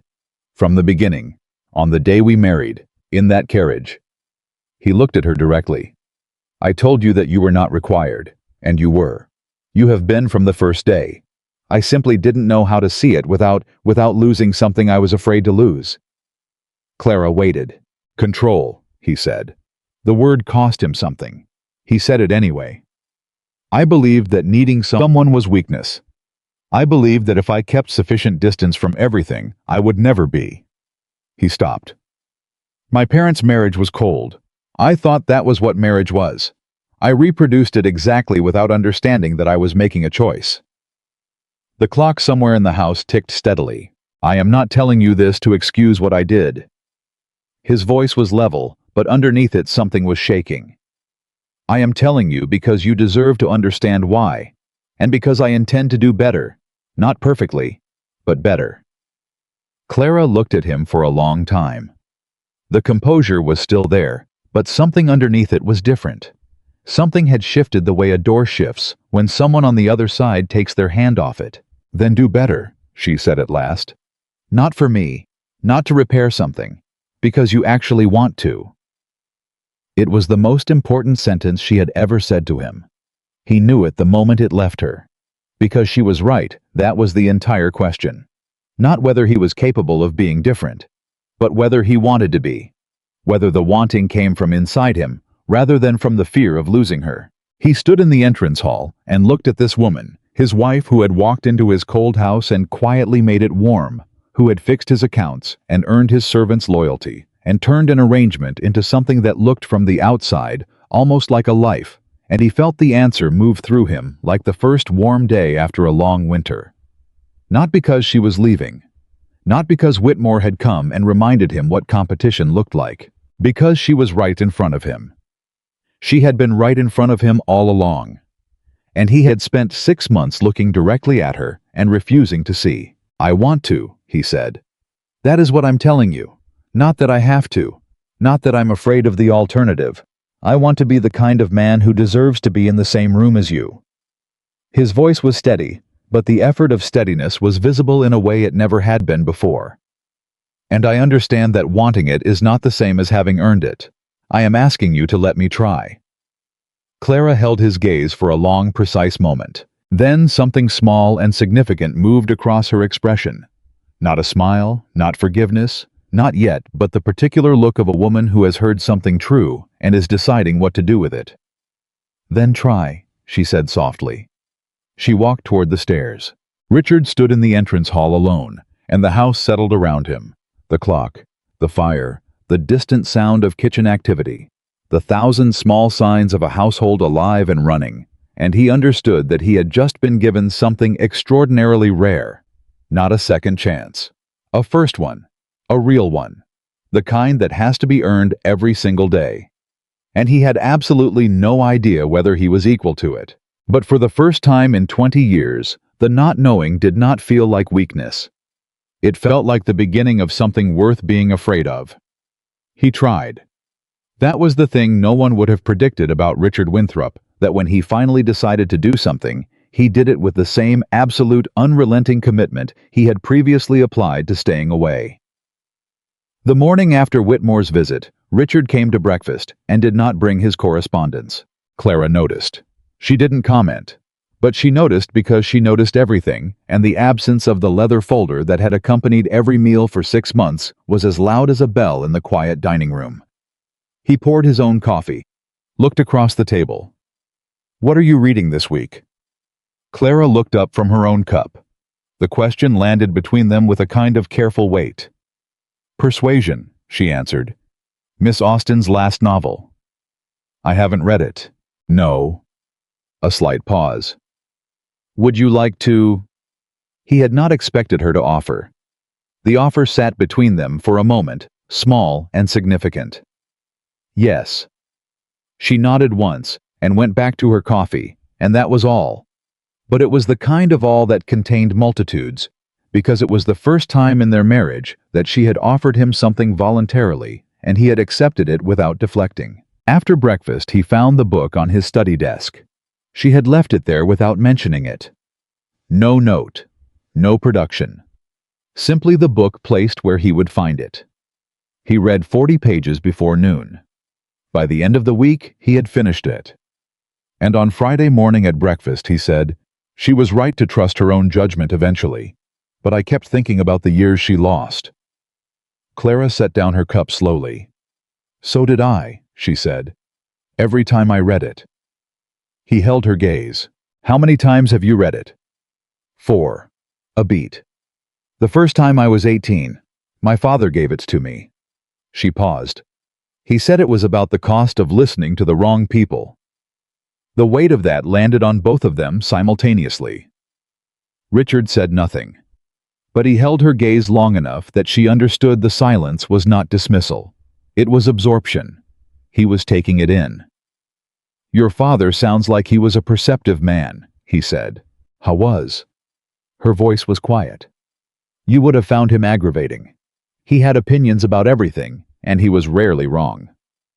The corner of Richard's mouth moved, the almost not there movement that she had begun to recognize as the closest he came to smiling without meaning to. "That sounds familiar," he said. Clara looked at him for a moment. Then she laughed, brief surprise genuine, and looked away. And Richard watched her look away, and felt something in his chest warm with an intensity that was nearly alarming. This was how it started. Not with grand declarations. With breakfast and a book and the radical act of actually being present. The second week he asked her about the estate, not in the way he used it to receive information passively after the fact, when changes had already been implemented. He asked before. He sat down with her at the desk in her sitting room. He had been invited this time, which mattered, and he spread out the quarterly accounts and said, Tell me what you see that I'm missing. She told him. There were three things immediately apparent to her that had not been apparent to him. A pattern in the supply costs that suggested a middleman charging a percentage he was not entitled to. A staffing inefficiency in the upper floors that was creating unnecessary overtime. And a potential income stream from the South Meadow that had been sitting unused since his father's time. She walked him through each one with the calm specificity of someone who had been doing this work in silence and was simply finally being asked to speak. He listened. He asked questions. Real questions, the kind that showed he was following, not just waiting for her to finish. When she was done, he looked at the papers and then looked at her and said plainly, "How long have you known about the South Meadow?" "Since my 4th month here." "Why didn't you—" He stopped himself, knew the answer before he finished the question. "Right." "Right," she agreed. No sharpness in it, just acknowledgement. He picked up his pen. "Show me the figures." She reached across the desk for a separate document she'd apparently already prepared. He caught the motion and understood that she had come into this meeting ready, that she had anticipated, being asked, that she had been ready for this conversation for months, and simply had never been invited into it. He resolved quietly and completely that she would never again be left out of a decision about this estate. They worked for 3 hours. When Mrs. Crane knocked to announce that luncheon was ready, they both looked up with the slightly dazed expression of people who had lost track of time, and Clara glanced at the clock and said, "Is it really 1:30?" with a surprise that seemed entirely genuine. "Apparently," Richard replied. They went to lunch. The footman James, the one whose brother had gone to London, set the plates with an expression that he worked very hard to keep neutral and did not entirely succeed at. Richard noticed. After James withdrew, he said, "The staff have noticed something has changed." Clara reached for her water glass. The staff notice everything. They are paid to be invisible and observe, which means they see far more than most of their employers realize. What are they noticing? She considered him for a moment. That you have been present at breakfast every morning this week. That you came to my sitting room twice. That we rode out together on Thursday. That you asked Mrs. Crane for my opinion on the menu for the Pembertons' reciprocal dinner. A pause. They are cautiously optimistic. He absorbed this. And you? Clara tilted her head, the considering tilt. Also cautiously optimistic, she said at last. It was not everything, but it was real. And from Clara, real was worth 10 times more than performed. The third week something happened that Richard had not planned for. He lost his temper. Not at Clara. Not at the situation. At a business associate, a man named Falcourt, who had been the Winthrop Estates solicitor for 15 years, and who arrived on a Tuesday to discuss a property dispute, and proceeded within 20 minutes of sitting down in Richard's study to express an opinion about the household accounts that made Richard's entire body go very still. I'll say, Winthrop, that's a remarkable turnaround in the quarterly figures. Whoever you've got managing the domestic accounts these days clearly has a head for numbers. Your man is... My wife. Falcourt blinked. I beg your pardon. Lady Winthrop manages the household accounts. She identified the supplier irregularities. She renegotiated the provisions contracts. She developed the proposal for the South Meadow lease. Everything you're looking at that has improved in the last 6 months is her work. His voice was even. Precise. Absolutely certain. I'd ask you to keep that in mind when you speak about it. Falcourt cleared his throat. Of course. I simply meant, I know what you meant. Richard set down his pen. And I'm telling you what is accurate. There was a brief silence. Quite, Falcourt managed. They continued the meeting.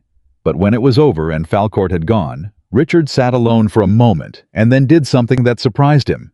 He went to find Clara. She was in the garden, moving along the south wall, the same path they had walked weeks ago. He fell into step beside her. She glanced at him, the glance that asked a question without words. Falcourt came today. I know. Mrs. Crane mentioned he was expected. He referred to the account improvements as the work of my man. A pause. I corrected him. Clara stopped walking. She turned to look at him with an expression that was for once not composed, not measured, not held carefully in place. Something moved across it that was unguarded and real and deeply unmistakably moved. "You corrected him," she repeated. "You did the work. It is your work. I should have been saying so to everyone for the last 6 months." His jaw was tight, but not with anger, with the effort of saying things he hadn't learned to say easily. "I am saying so now." Clara looked at him for a long moment. Then she turned and began walking again. He walked beside her. After a minute she said quietly, "Thank you." He said nothing. But he moved slightly closer as they walked, and she did not move away. It was the smallest thing. It was enormous. The 4th week arrived with an invitation neither of them had anticipated. Lord and Lady Hartley, a couple with substantial social standing, old friends of the Winthrop family, were hosting a winter gathering at their estate in Somerset. The invitation was to both of them, worded warmly, clearly expecting attendance. Clara received her copy of the invitation and brought it to Richard's study. She knocked. He called her in. She placed the card on his desk. "The Hartley gathering. I assume you'll want to attend." He picked it up, read it, set it down. "Do you want to attend?" She blinked. The question clearly surprised her. In 7 months of marriage, he had never once asked her that. That is not typically the, "I'm asking you." He looked at her directly. "Not as a formality. I want to know whether you would like to go." Clara sat down in the chair across from his desk, also new. The sitting down, the settling in, the treating his study as a space she was welcome in, rather than one she was tolerated in and considered it. "Lady Hartley is someone I've always found genuine," she said carefully. "And a gathering of that size would be an opportunity. For people to see—" She stopped. "For people to see us," he finished for her. "Yes." He held her gaze. "Then we go. And we go as what we are." "What are we?" She asked it simply, without games, because Clara did not play games, and he had come to understand that as one of the most valuable things about her. He thought about it honestly. "Two people trying," he said. "That is what we are right now. I think it's more honest than pretending to be something settled." Clara absorbed this. "Two people trying," she repeated, as though testing the weight of it. Then a small nod. "I can work with that." The Hartley gathering was 3 days long. They arrived together on a Friday afternoon, and from the first moment it was different from every other social occasion they had attended as a couple. Because they arrived together. Not in the same carriage, and separated the moment they crossed the threshold. Together. Richard stayed beside her through the initial greetings. His hand briefly at the small of her back, as he guided her through a doorway, the first time he had touched her in any but the most formally required way since the wedding, and Clara did not startle, and did not tense. She simply moved naturally, and they went on. Lady Hartley, a woman of formidable warmth and exhaustive social intelligence, observed them within the first 5 minutes and made no comment whatsoever, which was itself a form of comment. The evening gathering was large, 40 guests or more. The drawing rooms full of conversation and candlelight, and the particular music of people who dressed carefully and spoke with layers. Richard stayed close to Clara. Not possessively, not performatively, simply present. When she spoke, he listened. When someone addressed a question about the estate to him that Clara clearly knew better than he did, he turned to her. "Clara would know this better than I. She's been managing it. It happened 3 times in the first evening." The third time, a woman named Lady Prescott Sharp, well-traveled, not easily impressed, turned to Clara with an expression of genuine reassessment. "Lord Winthrop tells me the South Meadow development was your proposal entirely." "It was a practical opportunity that had been overlooked," Clara replied evenly. "The figures made the decision straightforward. Modest." Lady Prescott smiled. "And unusual. Most men in your husband's position would claim the credit without thinking." "Most men in my position would not have received the information to claim," Richard said from Clara's left. "Lady Winthrop brought it to me. She brings most things to me now. I've learned to listen." The now was deliberate. The learn to listen was public and precise, and cost him something in front of 40 people. And Clara heard the cost of it, and something in her expression shifted in a way that was entirely private and entirely real. That night, after the other guests had retired, Clara and Richard sat alone in a small side room that had been set up with a fire and a decanter and 2 chairs. The kind of room that exists in large houses, specifically for the moment when a party is over and the people left are the ones who don't want to stop talking yet. They had ended up there naturally without discussion, and were both slightly surprised to find themselves sitting across from each other at midnight with wine and no one else nearby. "Lady Prescott approved of you," Richard observed. "Lady Prescott approves of competence." Clara turned her glass in her hands. She's spent 40 years watching men take credit for women's work. She notices when it doesn't happen. A pause. "Has it always been like this?" he asked. "People assuming the work belongs to someone else." "Always. No bitterness in it, just fact. My father was the exception. He saw what I was and said so." She paused. "And Thomas. Thomas always."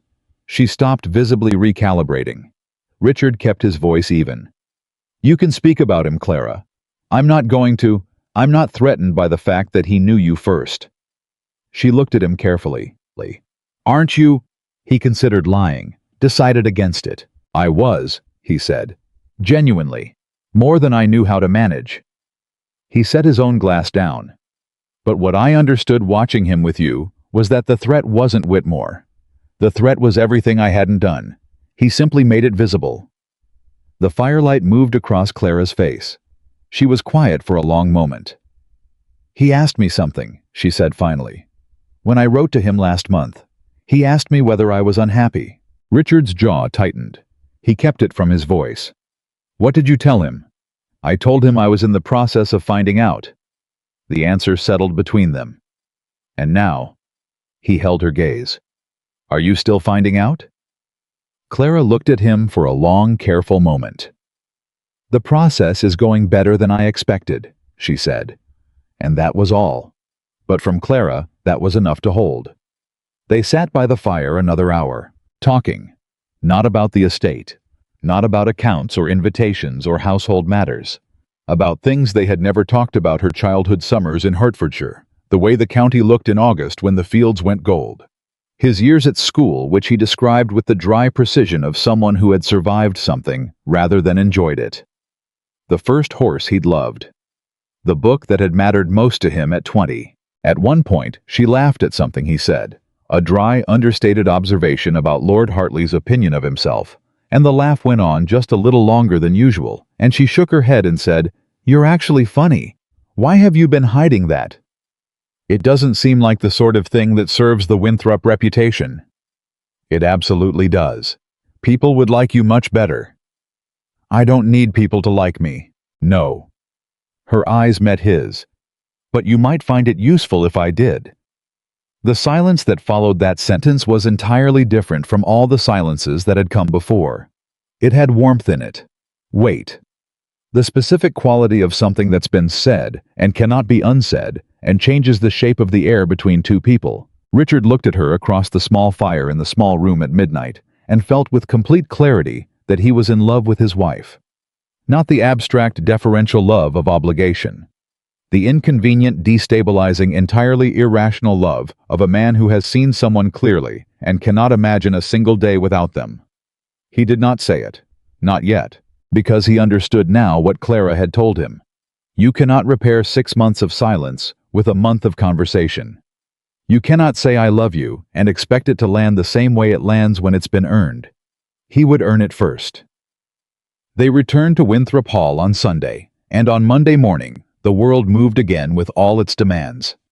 Correspondence, estate matters, the daily machinery of a life together. But something had shifted at its foundations.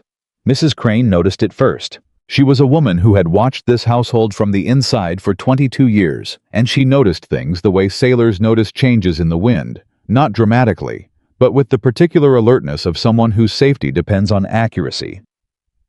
On Monday afternoon, she stopped James in the corridor and said very quietly, "Did you see him hold the door for her this morning at breakfast?" James, who had been serving this household for 3 years, and had never once seen Lord Winthrop voluntarily hold a door for anyone, considered the question. "I did." "And he asked her opinion before the solicitor's letter went out?" "He did." Mrs. Crane was quiet for a moment. "Something is happening," she said. "Yes?" James agreed. "Something is." They went about their work, upstairs in the library.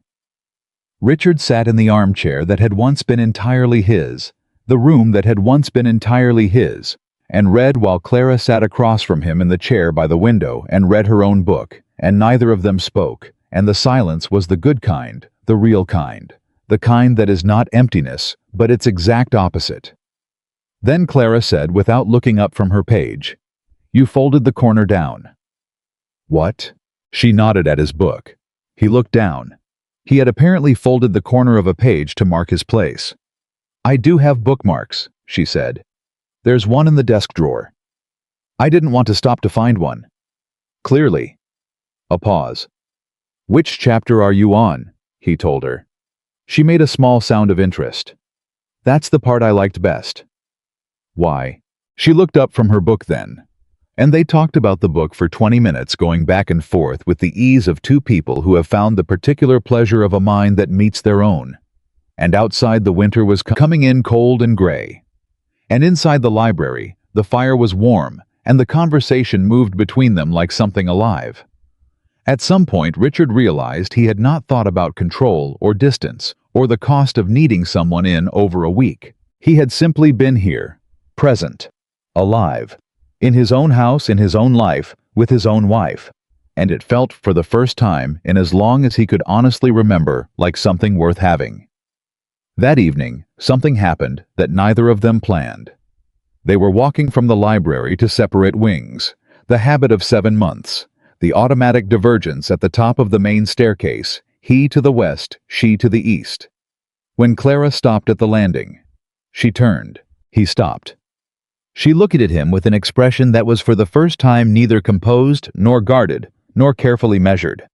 She simply looked at him the way a person looks at another person when they have stopped performing and started being. "I want to tell you something," she said, "and I need you to hear it properly." "All right. 6 months ago, when you told me never to speak to you, I did not crumble." Her voice was steady. "I did not spend those months waiting to be noticed. I built something. I worked because the work mattered, not because I needed your approval. I want you to understand that." "I do understand it. I'm not finished." She held his gaze. "I am telling you this because what is happening between us now, I do not want it to be because you feel guilty, or because Thomas came and frightened you, or because Lady Ashworth or Mrs. Crane said something." A pause. "I want it to be because you actually want to be here, with me, in this house, in this life." He took one step toward her. Just one. "Clara." His voice was low. "I was in that library for 3 hours tonight reading a book because you were across the room.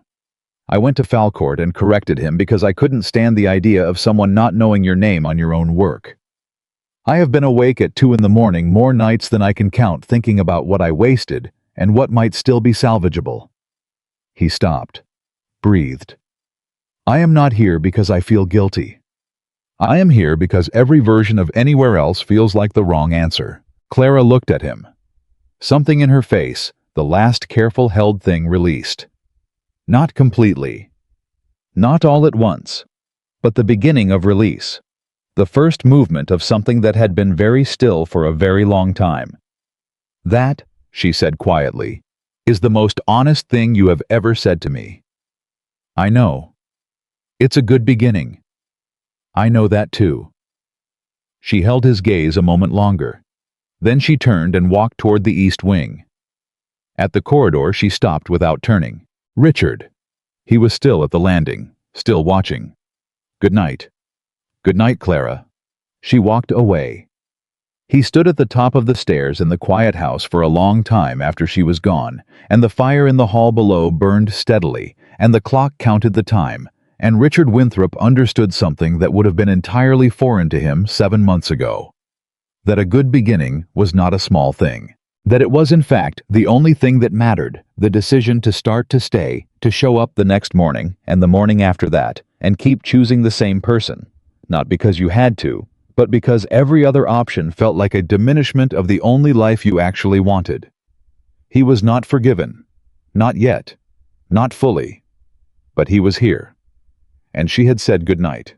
And tomorrow there would be breakfast and correspondence, and the South Meadow lease, and a library with 2 armchairs, and a woman across the table who was the most capable, most genuine, most infuriating and irreplaceable person he had ever failed to see properly. He would see her tomorrow, and the day after. And he would keep seeing her until seeing her was no longer effort and had simply become the way he lived.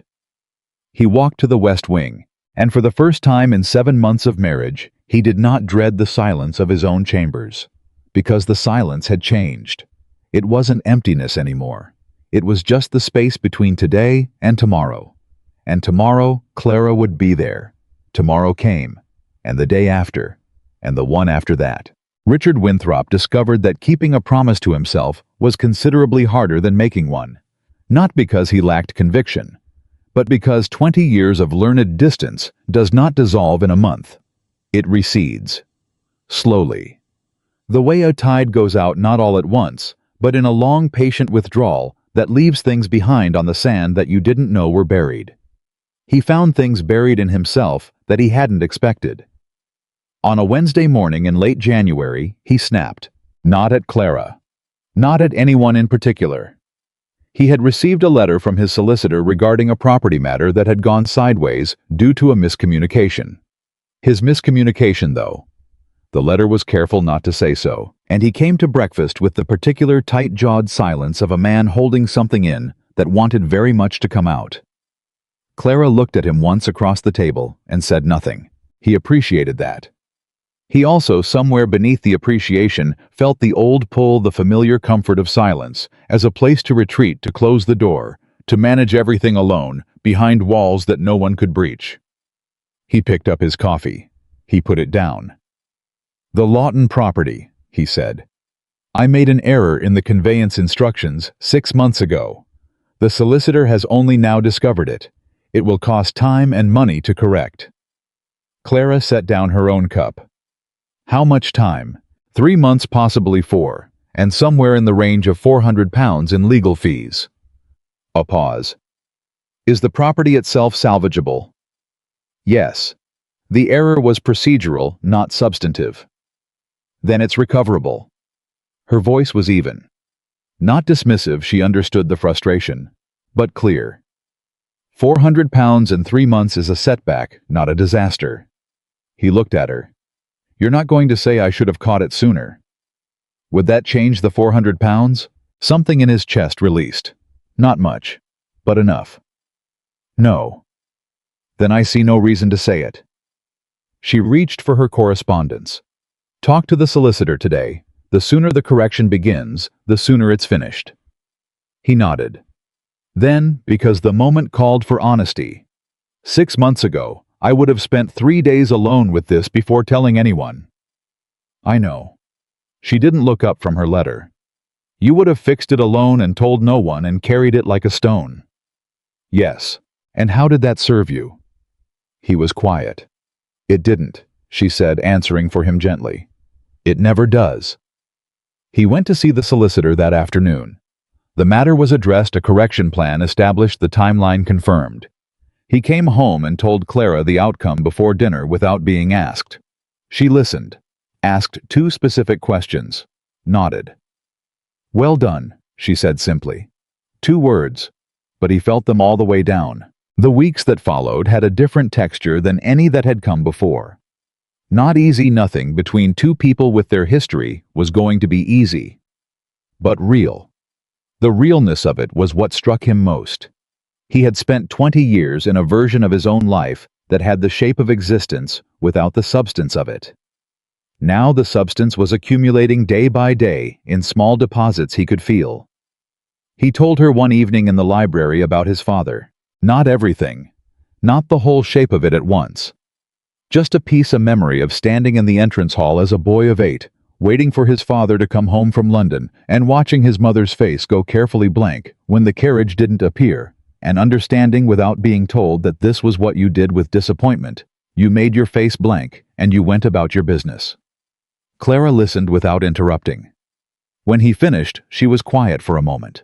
How old were you when you stopped waiting at the entrance hall? The question was so precise, it caught him off guard. 10, he said. Maybe 11. And you decided then that needing someone was the problem. I decided that expecting people was the problem. That if you didn't expect, you couldn't be disappointed. Clara looked at him steadily. And how long did that work? He thought about it honestly. Until approximately the 15th of March, 1817.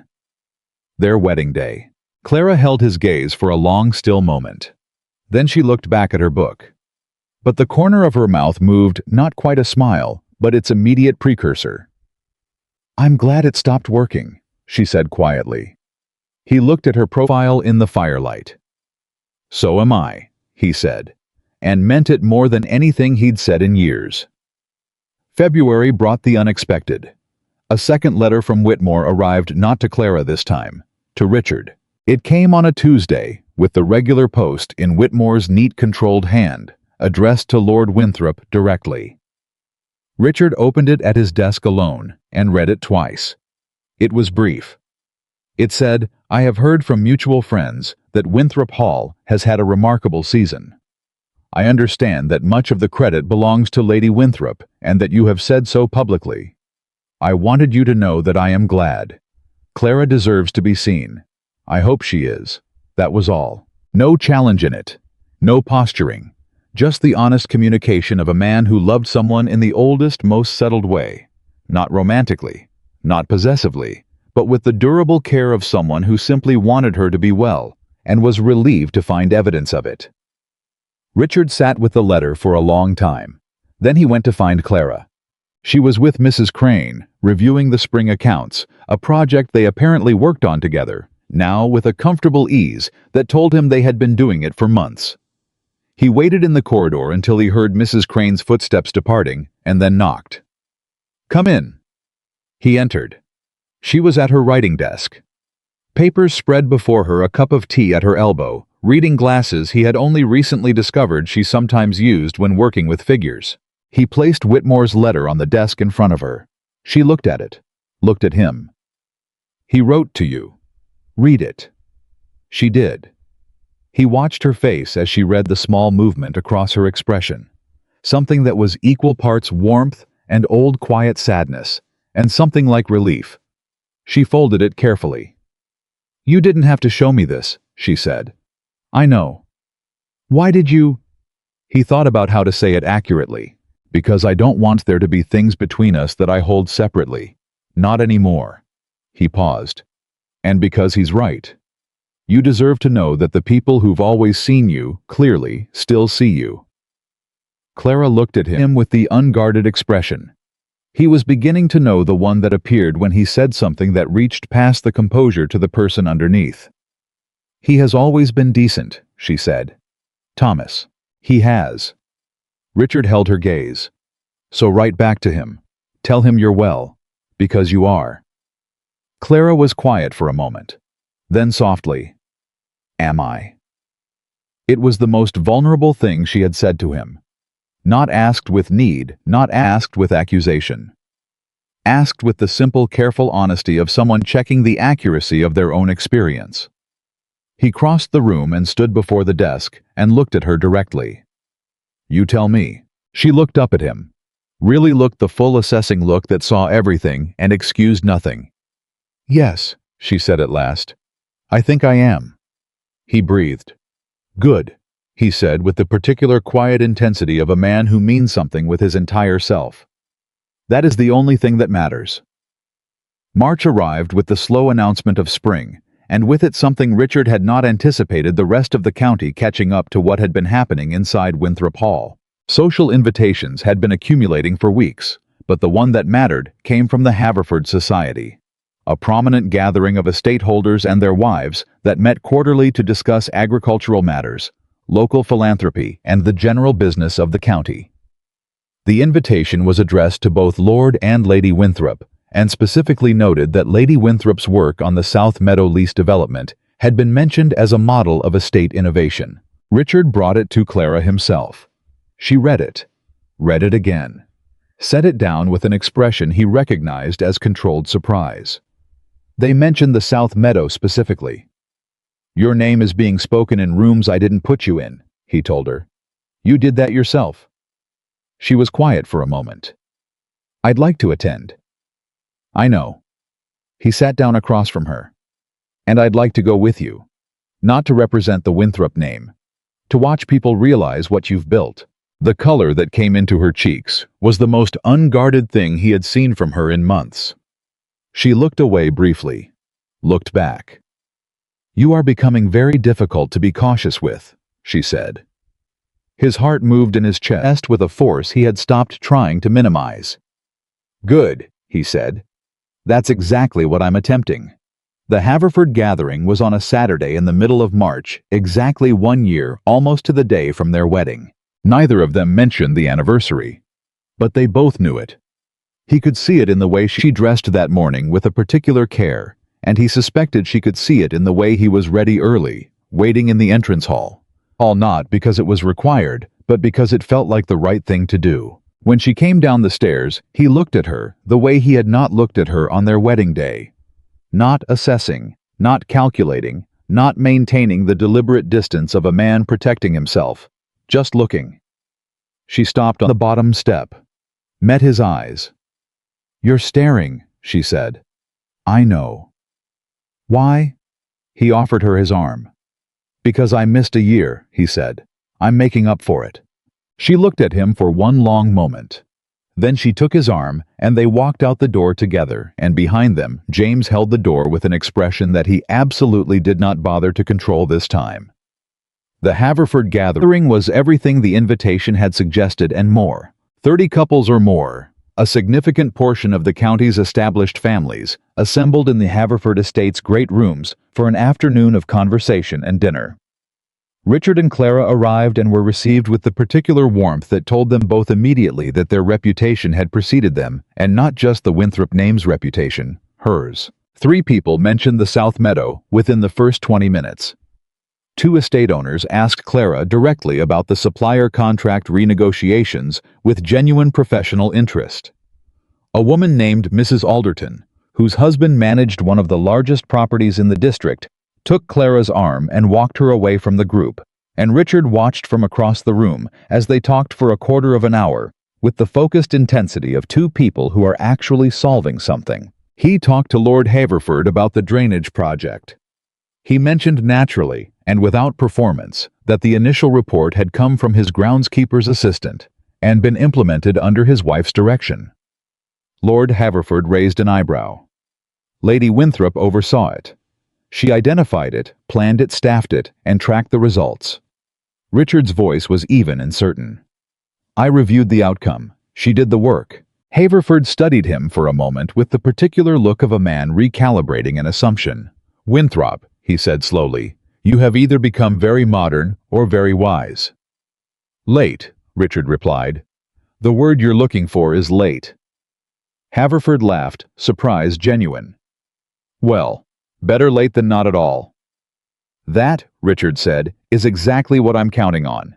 Dinner was placed at a long table, couples arranged by the usual social mathematics, and Richard found himself seated beside Clara for the first time at a formal dinner, not separated to opposite ends of someone else's table, but side by side, as though the arrangement understood something about them that had only recently become true. She leaned slightly toward him at one point to say something quietly about the conversation happening across the table, and he turned his head to hear her, and their proximity was so natural and so easy that he felt the shock of it, not because it was strange, but because it wasn't. Because it felt like something they had always had, which was the cruelest possible reminder of how long they hadn't. "You're doing it again," she murmured. "What?" "That thing where you look at me like you're doing arithmetic." "I'm not doing arithmetic." "What are you doing?" He kept his voice low. The table was loud enough.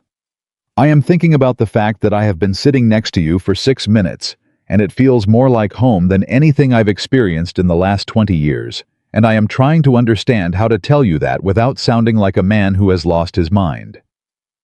Clara looked at him. The candlelight was between them, and the table was full of people, and she looked at him with the expression that he had come to understand was the real one. The one underneath all the composure and the careful measurement, the one that was simply entirely Clara. "You don't sound like a man who has lost his mind," she said. "You sound like a man who has found it." He looked at her for one more second. Then Lord Haverford addressed a question to him from the end of the table, and the moment closed, and the dinner continued, and Richard answered, Lord Haverford, and passed the wine, and engaged in the appropriate conversations. But his left hand, which had been resting on the table, moved 2 inches. And Clara's right hand, which had been resting near it, did not move away. They stayed like that for the remainder of dinner. Just that. 2 inches of proximity that no one at the table could have identified as anything more than ordinary. But it was not ordinary. It was everything. The drive home that night was quiet, but a different quiet than any before it. Not the silence of strangers. Not the silence of 2 people avoiding each other. The easy silence of 2 people who have said enough for one day and are comfortable letting the rest wait. The carriage moved through the dark English countryside, and Clara's head tilted just slightly toward the window, and Richard watched her profile in the dark, and thought about the letter she had sent to Whitmore. She had written it 2 days after he showed her his, and the reply that had come back warm and brief, "I am glad. Be well." She was well. She was. He had done that. Not alone. She had done most of it herself, as she did most things. But he had stopped making it harder. He had started making it possible. And the distance between those 2 things was, he understood now the whole of what she had needed from him. Not rescue. Not grand gestures. Not the dramatic declaration of a man who had suddenly discovered his feelings. Just presence. Consistency. The daily, unglamorous, absolutely essential act of showing up and staying. When they arrived at Winthrop Hall, and the carriage stopped and the door opened, he stepped out first and turned back and offered her his hand. She took it. She stepped down from the carriage, and he did not immediately release her hand, and she did not immediately withdraw it. They stood in the forecourt of their house in the cold March dark, and he held her hand, and she looked up at him, and the stars were clear, and the house was lit behind them, and the whole impossible year was between them, like a river they had both had to cross. "1 year," he said. "Almost. I wasted most of it." "You did." Her voice was honest, not cruel. "And then you didn't." He looked down at their joined hands. At the ring he had placed on her finger in a church with cold candles and no warmth between them at all. "Clara." He raised his eyes to hers. "I need to say something I should have said before I had any right to be believed." She waited. Still. The way she waited for things that mattered. "I love you." The words came out clear and direct the same way he said everything now. "Not because I'm afraid of losing you. Not because Whitmore came and reminded me to look. Because you are the most remarkable person I have ever failed to see properly, and I intend to spend the rest of my life making sure you are seen." A pause. "By me. Every day. That is what I'm telling you." The silence lasted 3 seconds. It was the longest 3 seconds of his life. Then Clara stepped forward, 1 step, deliberate entirely, her own choice, and put her free hand against his chest, flat against his coat, over the place where his heart was making itself embarrassingly known. She looked up at him. "I know," she said softly. "I've known for a while." "Why didn't you?"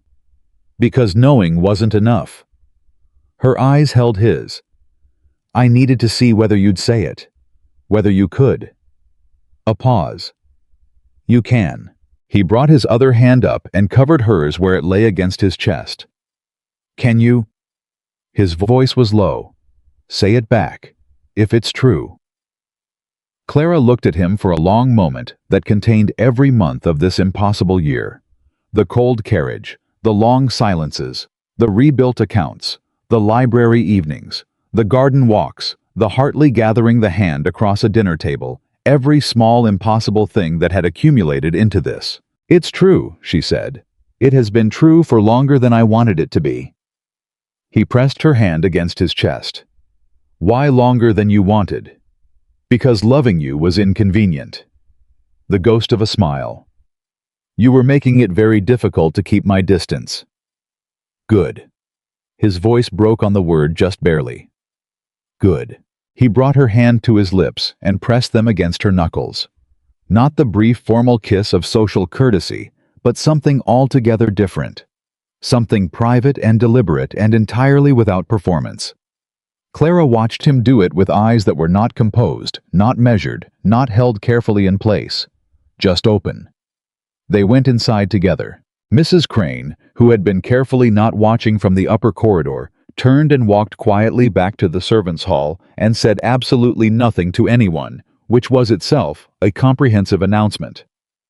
James, who had been even more carefully not watching from near the kitchen stairs, went to find Eliza and reported with the brevity of a man who understood that some moments don't need elaboration. They came in together. Eliza put down her mending. Together, together. Together, together. She picked her mending back up. About time, she said with the serene certainty of someone who had been waiting for this conclusion since approximately the third week of the marriage. Spring came to Winthrop Hall. The way it had always come slowly, then all at once. The fields went green. The South Meadow project broke ground with a small ceremony that Richard had arranged, and to which he had invited the entire staff, and at which he had stood beside Clara and told the assembled group clearly and without qualification that the project had been her concept from the first survey to the final lease terms. Clara stood beside him and received this with the quiet dignity of a woman who had always known her own worth and was simply finally in a place where someone else confirmed it. Will the groundskeeper's assistant, whose drainage report had started everything, started clapping first. The rest followed. Clara turned her face slightly away for a moment, and Richard, who was standing close enough to see it, saw the thing she turned away to hide. He leaned in close. "You're allowed to be moved," he said quietly. "You earned this." She turned back. Her eyes were bright. "So did you," she said. "Eventually." He laughed. Genuinely fully the laugh of a man who had stopped rationing himself. The staff looked at each other with wide eyes and identical expressions of pleasant shock, because Lord Richard Winthrop, laughing in the open air at the South Meadow, was something none of them had ever seen, and it was by unanimous, unspoken agreement, the most hopeful sound any of them had heard in 22 years of Winthrop Hall. The weeks after that had a quality that Richard had no previous reference for, and so had to simply accept without categorizing. He was happy. Not the managed contentment of a life running according to plan. Not the absence of pain that he had previously mistaken for peace. The actual inconvenient bone-deep happiness of a man who has found something real and knows it, and chooses it every single day with his eyes open. He and Clara argued sometimes about estate decisions, about social engagements, about the book she thought he was wrong about and wouldn't let it go. She was better with numbers, and he knew more about the land, and they had learned to navigate the overlap between those two truths without either of them disappearing. She remained direct, he remained reserved. But the directness no longer felt like a challenge, and the reserve no longer felt like a wall. They were simply themselves, together, in the same house, the same library, the same life. On an evening in late April, spring fully arrived, the windows open, the air carrying the smell of the fields and the distant sound of the groundskeepers at work. Clara was writing letters at her desk, and Richard was reading in the chair across the room, and the silence between them was so easy and so warm that he almost didn't speak. But he had made a decision early in this new year of their marriage that he would say the things worth saying instead of letting them sit unspoken in the comfortable dark. "I want to tell you something." She looked up from her letter. "All right. On the day we were married in the carriage, I told you not to speak to me." He kept his voice even. "I have thought about that moment more times than I can count. About what it cost you. About what it cost us." He set his book down. "I will never stop being sorry for it." Clara looked at him for a long moment. "I know," she said. Then after a pause, "I want to tell you something too." He waited. "That day in the carriage, I understood something about you that I couldn't have articulated then." She set her pen down. "I understood that you were frightened. Not cold, not cruel, frightened. And I thought if I simply stay and do the work and wait." A small pause. I thought the man underneath the fear might eventually surface. Richard looked at her. You were betting on that, from the carriage. I was betting on the possibility of it, she corrected. I wasn't certain. You made it very difficult to remain certain. And now? She looked at him with the full, direct, entirely unguarded look that still, after all these months, had the power to stop him completely. Now I'm not betting, she said. Now I know. He crossed the room. He sat on the edge of her desk, something he had never done before, something that was entirely too informal, entirely too close, and looked at her from a distance of about 18 inches. I need you to know something, he said, clearly, without qualification. She waited, her pen still in her hand, her letter half-written, her eyes on his. You saved this house, he said. You saved the people in it, and you... He stopped, found the words. You saved me, not by trying to, not by asking anything of me, simply by being exactly who you are in the space you occupied and refusing to disappear even when I asked you to. Clara set the pen down. Her hand was not quite steady. Richard, I am not finished. His voice was quiet but absolute. I spent 20 years building a life I could control completely. And then you walked into it and fixed everything. I hadn't admitted was broken and became the only person I look for in every room I enter, and the only voice I want to hear when something goes wrong, and the only... He stopped. The only future I can imagine that feels worth having. The room was very quiet. Clara looked at him. This man who had been forged in cold and silence and 20 years of careful distance, who had taken the longest possible route to the simplest possible truth. And her expression was everything she had spent a year learning to trust him with. She reached up and put her hand against his face. Just that. Her hand against his jaw. Simple and deliberate and entirely chosen. You found your way, she said softly. That's what matters. He covered her hand with his, and Richard Winthrop, who had once looked at the woman beside him and said, I do not require companionship, who had built his entire life around the principle of needing. No one closed his eyes for exactly 1 second and let himself feel the full staggering weight of being known. And found that it did not feel like weakness at all. It felt like the only strength that had ever actually mattered. Outside the south meadow stretched green and new. Inside the house was warm and alive. The staff moved through their work with the settled ease of people who belong to a place that has found its right shape. Mrs. Crane hummed something in the corridor. James whistled briefly on the stairs and stopped himself and then started again. Eliza was already telling the kitchen maid that she had known from the 3rd week, and no one was going to convince her otherwise. And at the desk by the east window, with the spring air coming in, and the letters half-written, and the book left open on the chair, Richard Winthrop held his wife's hand against his face and understood with the completeness of a man who has finally stopped running from the one thing he needed most, that the greatest act of courage he had ever performed was not the controlled, solitary, self-sufficient life he had spent 20 years perfecting.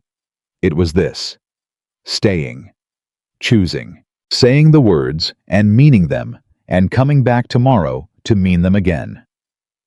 Clara Winthrop had walked into a cold house and refused to disappear.